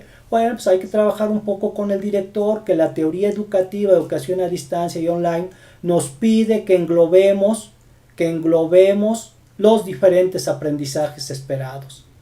Porque además estas propuestas lo que quieren es que haya un trabajo disciplinar por campo formativo, o la otra, que se promueva la transdisciplinaridad y la transversalidad. Todavía hay quienes, y esto lo hemos visto, ¿no? A lo mejor no es en nuestros contextos, en otros contextos más urbanos, hemos visto maestros que de pronto quieren seguir en la misma rutina que hacían presencialmente. De 8 o de 7 a 9 tienen tal clase, de 9 a 11 tal clase, de 11 a tal clase, y así. No, esto cambia completamente la lógica. Imagínense un chico, ¿no? Imagínense un chico que tiene sus clases de 7 a 2 de la misma manera como las llevaba en presencial. Oye, pues lo truenas. Porque además ya ni tiene recreo. Además ya ni puede divertirse un ratito con el compañero de al lado. Si de por sí la escuela es aburridísima, imagínate ahora cómo lo va a vivir. Entonces no es lo mismo. El trabajo en línea y a distancia debe combinarse y promover tareas globales que impliquen diferentes asignaturas. que no cada maestro quiera trabajar la suya y no se meta con los demás. Ahí hay un trabajo que, por ejemplo, los directivos pudieran hacer. ¿Cómo voy a propiciar un trabajo inter o transdisciplinario con mis maestros para que no abrumen a los pobres chicos? Porque llega a suceder que el maestro de tal les dejó esto, que el otro maestro les dejó esto, que el otro maestro esto. Oye, pues los abrumas y no van a rendirte de igual manera. Hay que entonces considerar nuevas formas de entender, ¿no? Dice Tania Millán, se dice muy fácil, pero la realidad es otra, puesto que no tomamos decisiones nosotros. Bueno, si no tomas decisiones en tu trabajo pedagógico, hay que tener cuidado, Tania, porque eso sí sería muy grave, ¿no? Que nada más actúes conforme a lo que te dicen, a lo que te dicen y a lo que te dicen. Recuerden, y Freire nos los dice, ahí les vuelvo a repetir, lean un poco de Freire, el trabajo que tiene que hacer el maestro desde la autonomía. Entonces ahí habría que ver qué está sucediendo. A lo mejor tienes un director, pues completamente que en lugar de director es controlador, ¿no? Pudiera suceder, y que no te deja ni respirar. Pero ya lo decía un maestro, que no quiero recordar su nombre porque en los últimos años nos traicionó a todos. Ya nos los decía el maestro Guevara Niebla. El maestro nos los decía. El maestro en el aula trabaja en soledad, pero trabaja en libertad. Salvo que a lo mejor algún directivo de pronto peque de ser un controlador, casi un carcelario, yo estoy seguro que todos nosotros tenemos muchas posibilidades de libertad didáctica y pedagógica en el aula, ¿no? Entonces ahí habría que ver qué estaría sucediendo, ¿no? Y no se quejen tanto de los directivos. Sí sabemos algunos que a veces sí actúan como carcelarios, como robots, pero hay otros que sí son también muy abiertos, muy empáticos, ¿no? Ya lo habíamos manejado con ustedes en algún momento, pues a veces cuando de pronto manejamos este tipo de cosas, dicen es que el problema es el director. Trabajamos con los directores y es que el problema es el supervisor. Trabajamos con supervisores y es que el problema es el departamento, la subdirección. Y ahí nos vamos en cadenita y nadie a final de cuentas se adjudica el problema. Pero aquí nosotros en el aula podemos hacer muchas cosas, en nuestro trabajo podemos hacer muchas cosas, ¿no? Entonces ahí la clave estaría precisamente en este tipo de procesos que pudiéramos manejar. Y bueno, con ello, pues también en esto que estábamos comentando, Tere Villalobos nos dice, es estrés para papás y alumnos, claro. Si de por sí estamos viviendo una época muy estresante, social, económicamente, culturalmente, imagínense si los estresamos más con todo lo que los abrumamos con el envío de diferentes actividades y procesos, ¿no? Son muy pocos los maestros o los directivos que organizan su trabajo para pensar, ¿sabes qué? De 11 a 12 y media, dile a los chicos que no van a hacer nada, que se relajen, que busquen una actividad diferente, que esto, que el otro, ¿no? No, como que estamos más en la idea, es que debemos llevar, ¿no? Entonces la clave estaría ahí. Por lo tanto, ojo, las aulas virtuales no son para impartir contenidos, son para desarrollar competencias mediante tareas. Y ya en otro webinar les decía, la clave de un buen maestro en educación a distancia y en línea es que sepa plantear tareas. ¿Cuáles son algunas de las tareas que puedes plantear? Bueno, aquí tenemos algunas y más otras que puedes tú agregar. Analizar y reflexionar textos, paneles de discusión temáticos, proyectos grupales, presentaciones, trabajos de investigación, estudios de caso y estudios de escenarios del mundo real, blog, wikis, revistas, etcétera, etcétera. Tú puedes agregar algunos otros que conlleven algo más allá que el simple conocimiento de temas, porque las tareas son para completarse, no son para acabarse. En otro momento pudiéramos a lo mejor trabajar esta parte de cómo plantear una tarea, ¿no? Y bueno, entonces a partir de ello, pues nosotros pudiéramos pensar en la situación de que las tareas pueden plantearse de una forma y evaluarse de otra forma. Y aquí hay algunos recursos que podemos utilizar en línea. Y me pongo en la parte de la línea porque sé que también muchos de ustedes, según me lo han comentado, tanto maestros directamente como algunas autoridades, ya están empezando con sus ejercicios en Classroom, en Google Classroom. Entonces, algunas formas de evaluar en línea, mejor dicho en línea, es aplicando quizzes. Cuando trabajábamos en distancia y sobre todo aquellos que todavía no utilizan los medios tecnológicos y trabajan a distancia, pueden mandar los exámenes, pero que sean exámenes reflexivos. No son esos exámenes, y esto también aplica para trabajo online. Si vas a hacer un quiz, vas a hacer un examen en línea o que le dejas al chico en la plataforma, cuida que las preguntas no sean googleables. Es decir, que no el chico se pueda meter a internet y te la responda. Si le pones tú ahí, ¿cuándo se descubrió América? Pues en automático el chico, aunque no lo sepa, lo puede investigar y lo pone ahí sin problema. No, los exámenes y los quizzes deben llevar más a la reflexión. Rúbricas para desempeños, productos digitales, debates, foros y discusiones en video o inclusive algunos procesos para los más adelantados de gamificación. Hay algunos instrumentos que aquí están, Edpuzzle, Google Forms. Ustedes en su plataforma G Suite seguramente ya vieron que está esta aplicación Google Forms y es una con las cuales se pueden ayudar para hacer algunos quizzes, hacer algunas preguntas sencillas, concretas, para evaluar el contenido y el conocimiento de los aprendizajes. Luego ya tendrías que promover otras para evaluar algo más allá. Wheaties, otra de las grandes aplicaciones, Google Drive con CoRubrics, Adixio con eRubrics, Vocaroo, Flipgrid. Parece ser, no sé, esto lo tengo que comprobar todavía, que ClassDojo, que es una plataforma inherente a Google Classroom, parece ser que se les va a dar de alta o ya se les dio de alta en su plataforma de Google Classroom y les va a facilitar mucho para hacer evaluaciones en línea. O está la de Classcraft, que también nos ayuda mucho a hacer valoraciones. Entonces, instrumentos en este momento hay muchísimos. Pero ojo, cuidar que estos, por lo general, los primeros, ayudan solamente a valorar conocimiento. Pero recuerda que en educación en línea puedes tú evaluar, o debes evaluar mejor dicho, competencias. Entonces habría un poco que ir más allá. Chantal Samano nos dice, pues ojalá fuera así de fácil, ojalá se pudiera hacer eso, ayudar a los chicos. Yo soy madre y maestra y sí es un gran desafío, precisamente. Quienes más están sufriendo en este momento por nosotros mismos los maestros son las mamás que son maestras. Tengo una alumna ahorita que está estudiando y que es mamá. Y entonces de pronto no se puede conectar. Maestro, es que estoy haciendo el ejercicio porque la maestra le está pidiendo a mi alumna, y es de preescolar la niña, le está pidiendo a la niña que ya le enviemos esta evidencia. Imagínense al estrés al cual se ve sometida, ¿no? Entonces por eso nuevamente les vuelvo a repetir, Chantal, son situaciones extraordinarias que no podemos trabajar de la misma manera. No es fácil. No he dicho que esto es fácil, al contrario, y se los vuelvo a repetir lo que ya les había dicho en otro momento. El trabajo en línea y a distancia exige más, exige más. Si de pronto pensamos que no podemos hacerlo, habrá que ver si a lo mejor no es cuestión de nuestra caja de comodidad. Y sí, pues debemos reconocer, y en esto nuevamente, ¿no? La parte directiva debe reconocer, a ver mamá, maestra, ¿cómo está tu situación? ¿Qué vas a hacer? Porque yo sé que vas a estar al pendiente de tus hijos, de la casa, ¿no?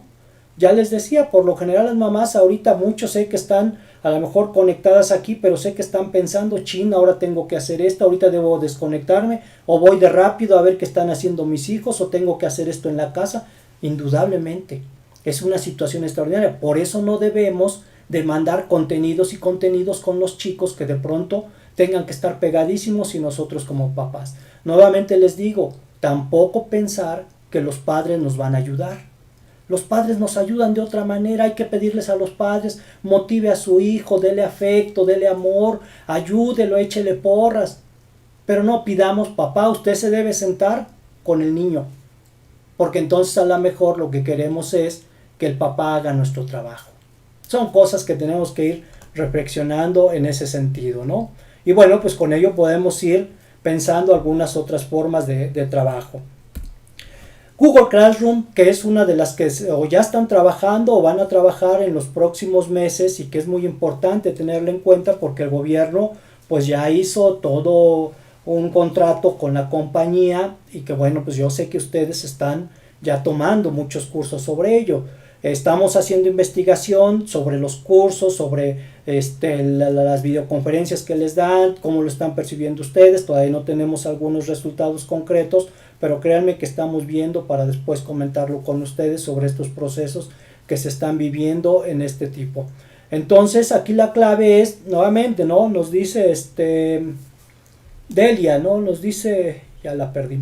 Delia Milpa, me pregunto, ¿todos los maestros tienen condiciones óptimas para utilizar dichos recursos?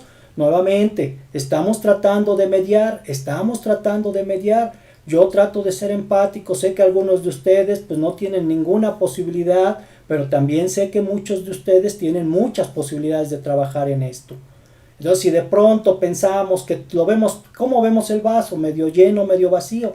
Hay que tener cuidado en ese tipo de situaciones, ¿no?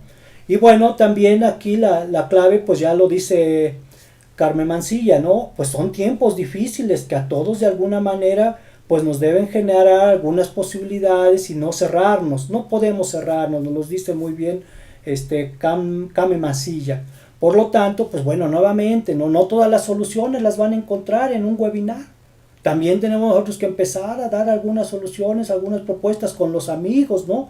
Yo sé de maestros que se han actualizado entre ellos mismos. De pronto, ¿no? Me decían recién que en una reunión que tuvieron en una escuela con maestros y fue allá de sus regiones, me decían, bueno, de pronto vimos que un maestro estaba trabajando súper bien y le pedimos que él nos ayudara con Google Classroom. Y bueno, pues ahí hay una forma muy importante. De pronto es algo que podemos hacer nosotros entre maestros, ¿no?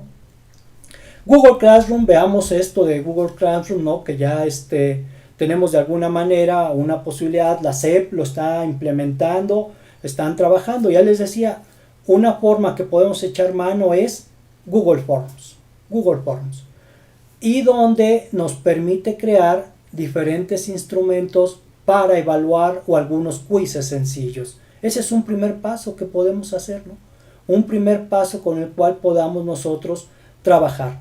A partir de ello, bueno, pues en Google Forms podemos diseñar algunos pequeños instrumentos para valorar el aprendizaje de los estudiantes.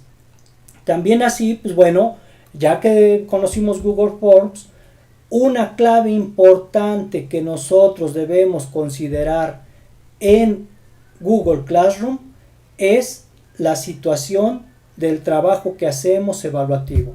Y aquí les pongo una imagen de lo que es la plataforma de manera general. Cuando el chico nos entrega un trabajo, algo que haya hecho en su tarea, por lo general los maestros nos vamos a este aspecto que acabo de marcar con rojo. Porque este aspecto es el que a nosotros nos permite poner la calificación. Muchos maestros de entrada, cuando revisamos el trabajo, nos vamos aquí directamente. 8, 10, lo que haya sacado. Y entonces lo que hacemos es calificar de manera inmediata.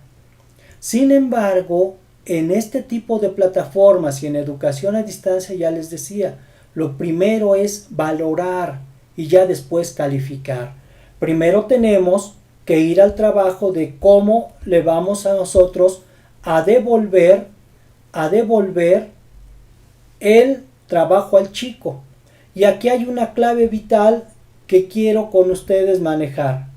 El hecho de que muchos de nosotros, cuando ya estemos trabajando en esto, probablemente cuando le devolvamos al chico su calificación, tenemos también que cuidar esta parte, los comentarios privados.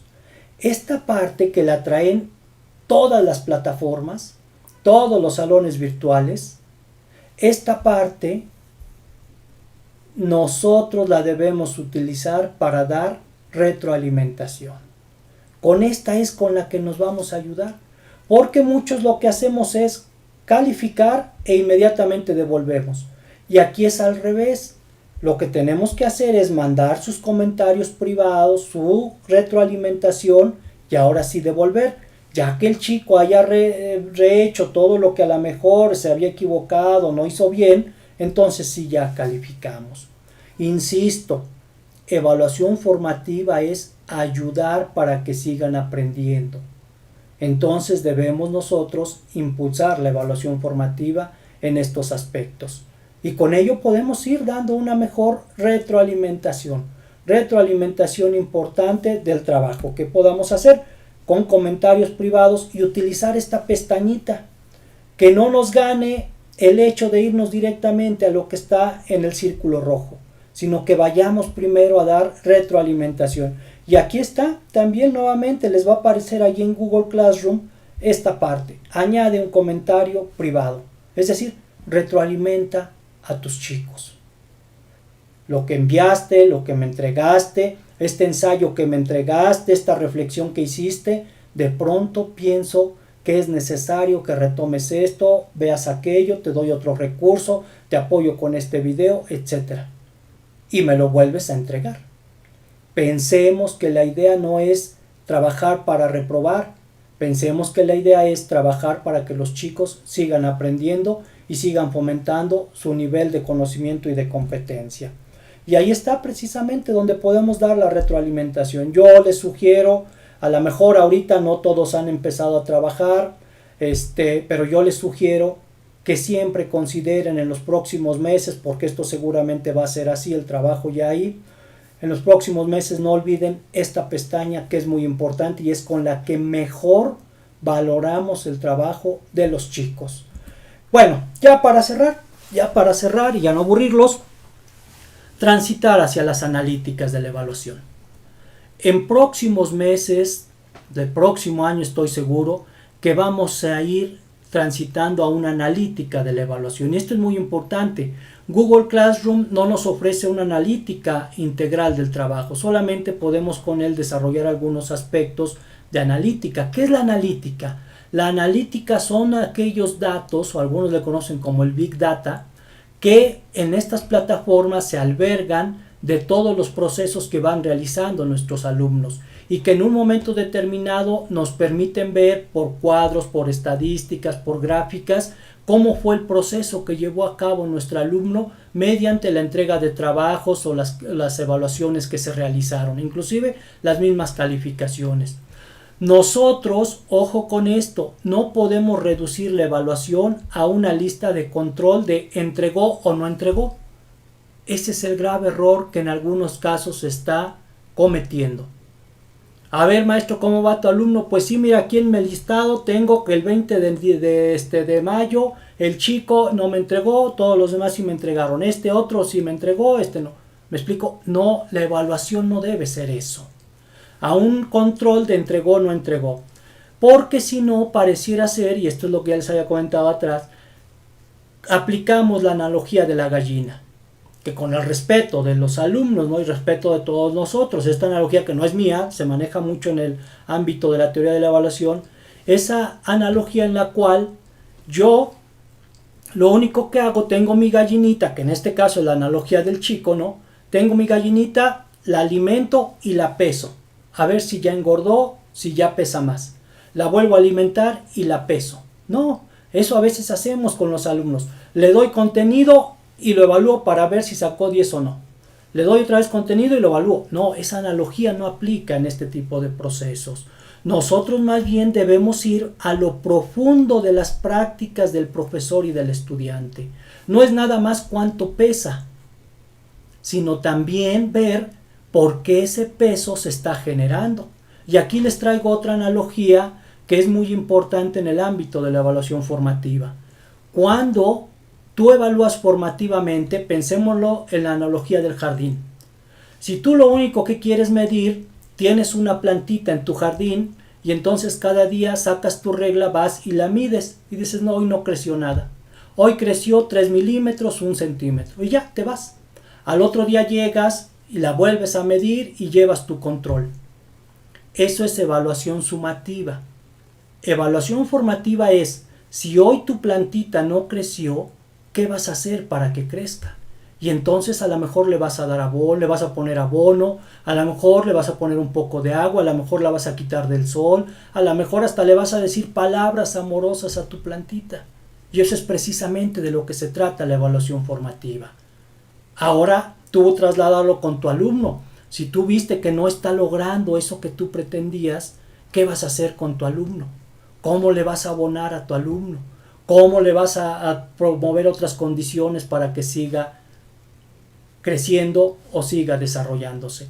Y las analíticas nos van a permitir en un momento determinado también analizar si en alguna actividad los chicos salieron muy bajos, significa que a lo mejor el problema estuvo en la actividad que le pusiste o cómo le planteaste la tarea, y esa vas a tener que retomarla.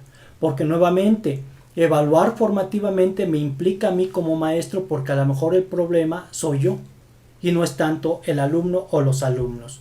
Ahí está la clave. Y bueno, cerrando ya, lo importante es que en los próximos meses, años, lleguemos a una meta-evaluación. Ir más allá de la evaluación. ¿En qué sentido? Bueno, analizar también los errores que hemos cometido y hasta de nuestros propios instrumentos. Les doy un tip. Hay pruebas estandarizadas que son hechas para que los alumnos reprueben. Y a veces nosotros pensamos que más bien son los alumnos el problema, cuando lo que debemos considerar que no es el alumno, es el instrumento el que fue diseñado precisamente para propiciar reprobaciones. Entonces hay que cuidar esta parte. La metaevaluación implica que tú evalúes lo que ya alguno de los compañeras nos decía, pues que tú evalúes también otros aspectos, no solamente el simple aprendizaje. Sus habilidades cognitivas está bien, pero también sus habilidades metacognitivas y sobre todo sus habilidades de conciencia y sus habilidades de contexto, que es una parte importante. En este momento de crisis sanitaria, de contingencia, de confinamiento, no podemos evaluar o pensar la evaluación de la misma manera como lo hacíamos, porque hay que cuidar los ámbitos contextuales, pensar un poco qué está fallando y por qué, y poner atención en ello. Es decir, no solamente es evaluar al alumno, también hay que evaluar el proceso y el contexto. Y bueno, los retos que próximamente tenemos que definir y que ya debemos estarlos trabajando son los siguientes. Son 3 retos de manera concreta. Las rúbricas. Nuevamente, la mejor forma de evaluar a distancia y en línea siguen siendo las rúbricas. No hay que confundir las rúbricas con las matrices de calificación. Las rúbricas no llevan números. Ojo con ello. Ya en otro momento podemos trabajar el diseño de rúbricas. Siguiente, el e-portafolio de experiencias. En educación a distancia, educación en línea, se trabajan portafolios no de evidencias, aunque los puedes trabajar indiscutiblemente, pero lo que más se impulsa es un portafolio de experiencias. Y una cosa interesante, en 15 de mayo, es decir, hace algunos días, el secretario de Educación dijo algo muy interesante. Yo les invito que si pueden, vean otra vez el video del discurso que dio el secretario de Educación de la SEP en la mañanera del presidente, porque fue una cosa sorprendente y lo dijo abiertamente: maestros, no tenemos que evaluar con evidencias. Y lo que hacemos los maestros y los directivos es pedir evidencia tras evidencia tras evidencia. Oye, te vuelves loco haciendo evidencias. A los padres de familia los vuelves locos haciendo evidencias. No. En educación a distancia, y por eso les digo que fue sorprendente que el secretario lo dijera, se evalúa con experiencias. Entonces hay que armar portafolios de experiencias, no de evidencias. Y esto es algo que también en otro momento podemos trabajar, y sobre todo son portafolios ya digitales, salvo si trabajas a distancia sin tener algún medio tecnológico, pues utiliza portafolio físico, pero si no, utiliza un portafolio de experiencias digital. Y ya inclusive algunas plataformas te lo proporcionan, donde el chico en automático se van guardando todos los procesos que los chicos van realizando, y entonces con ellos pueden hacer algún portafolio de experiencias, no de evidencias. Y una última parte, el e-learning. Maestros, y bueno, de esto voy a hablar un poquito en el siguiente webinar de la próxima semana, que veremos aula invertida. Maestros, yo auguro que va a ser muy difícil que regresemos a las mismas condiciones que teníamos antes de marzo. Vamos a regresar con una escuela completamente diferente, y que yo espero que así sea, que así lo entendamos. Por lo tanto, es necesario que sigamos creciendo en el e-learning, es decir, un aprendizaje combinado, donde trabajemos cuestiones a distancia y en algunos momentos, si es que la pandemia lo permite, cuestiones presenciales. No podemos esperar regresar a hacer lo mismo de clase presencial, porque esa ya la rebasamos y sería un retroceso volver otra vez a lo mismo. Tenemos ya que impulsarnos. Muchos maestros han crecido enormidades en su competencia digital.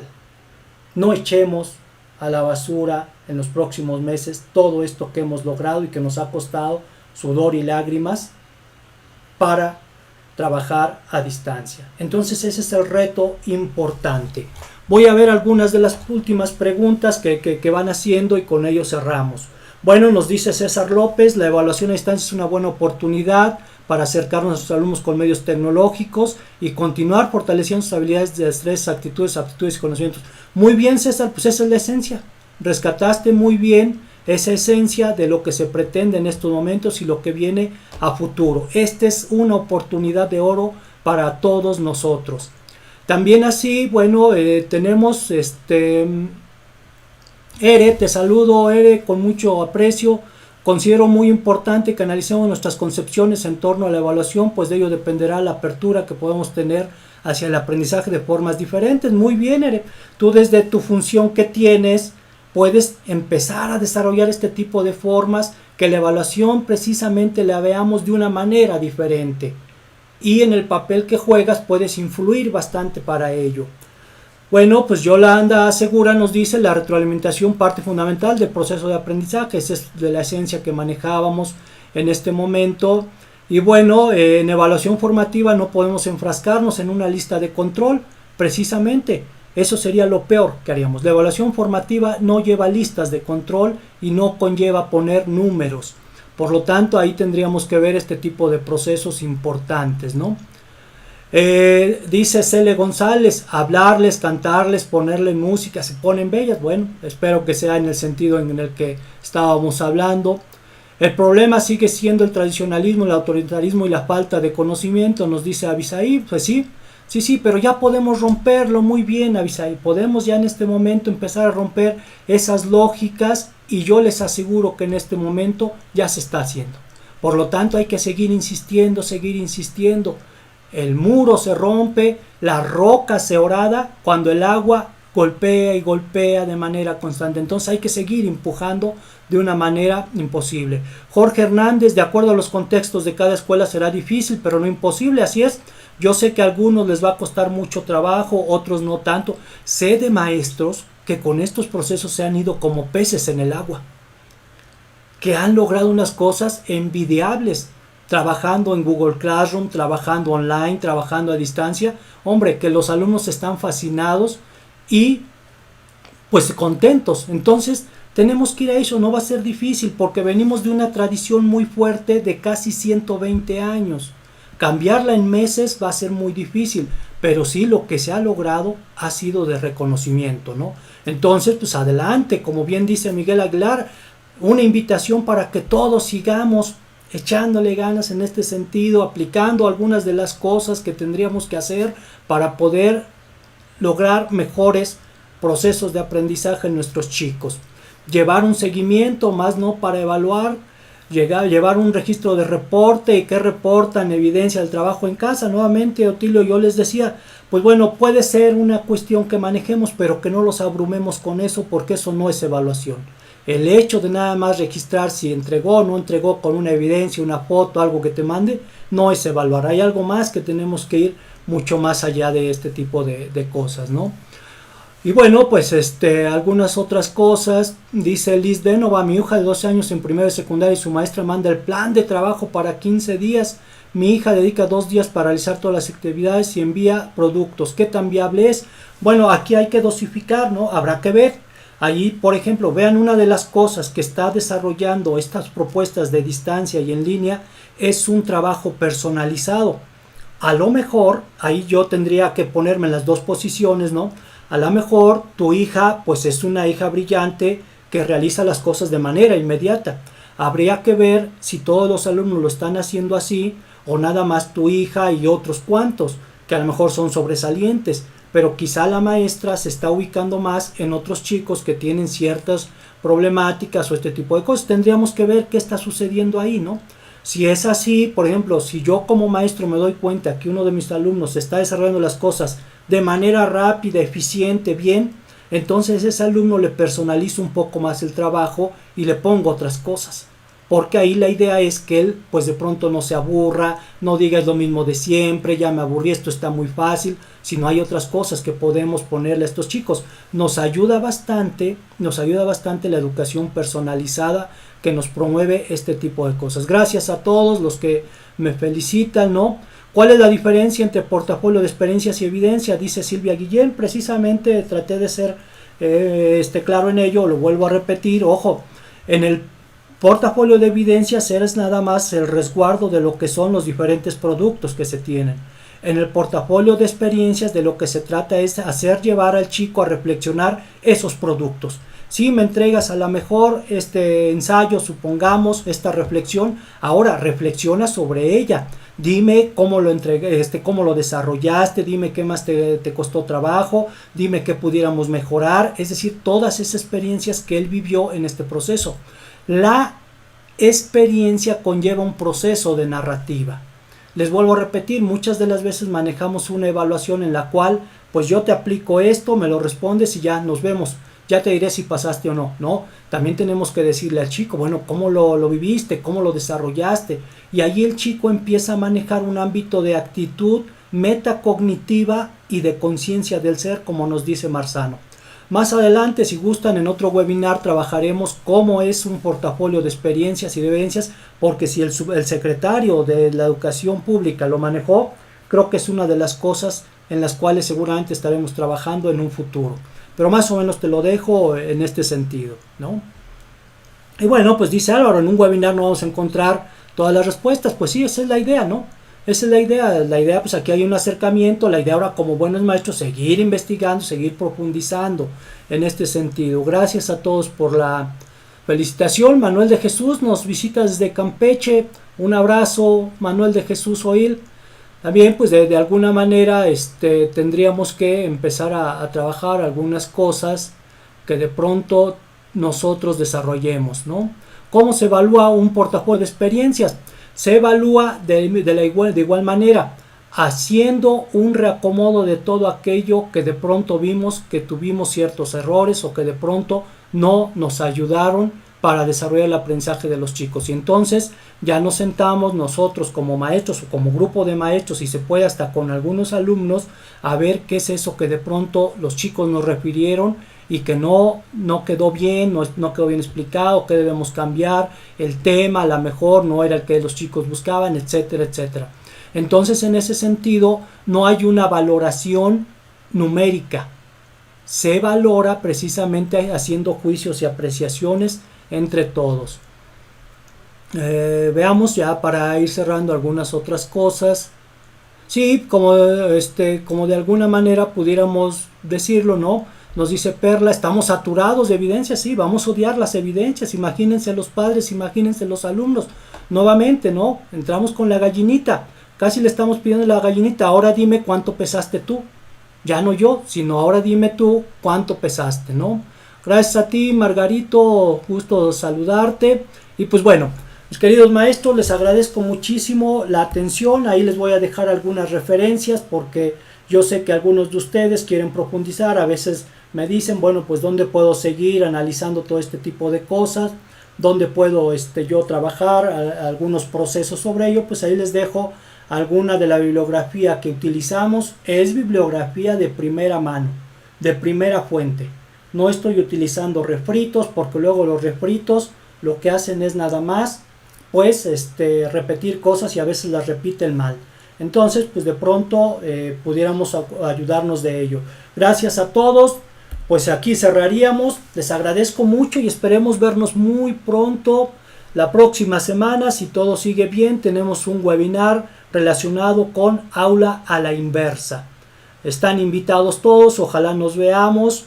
Y bueno, les deseo una excelente tarde de jueves. Les mando un abrazo a la distancia.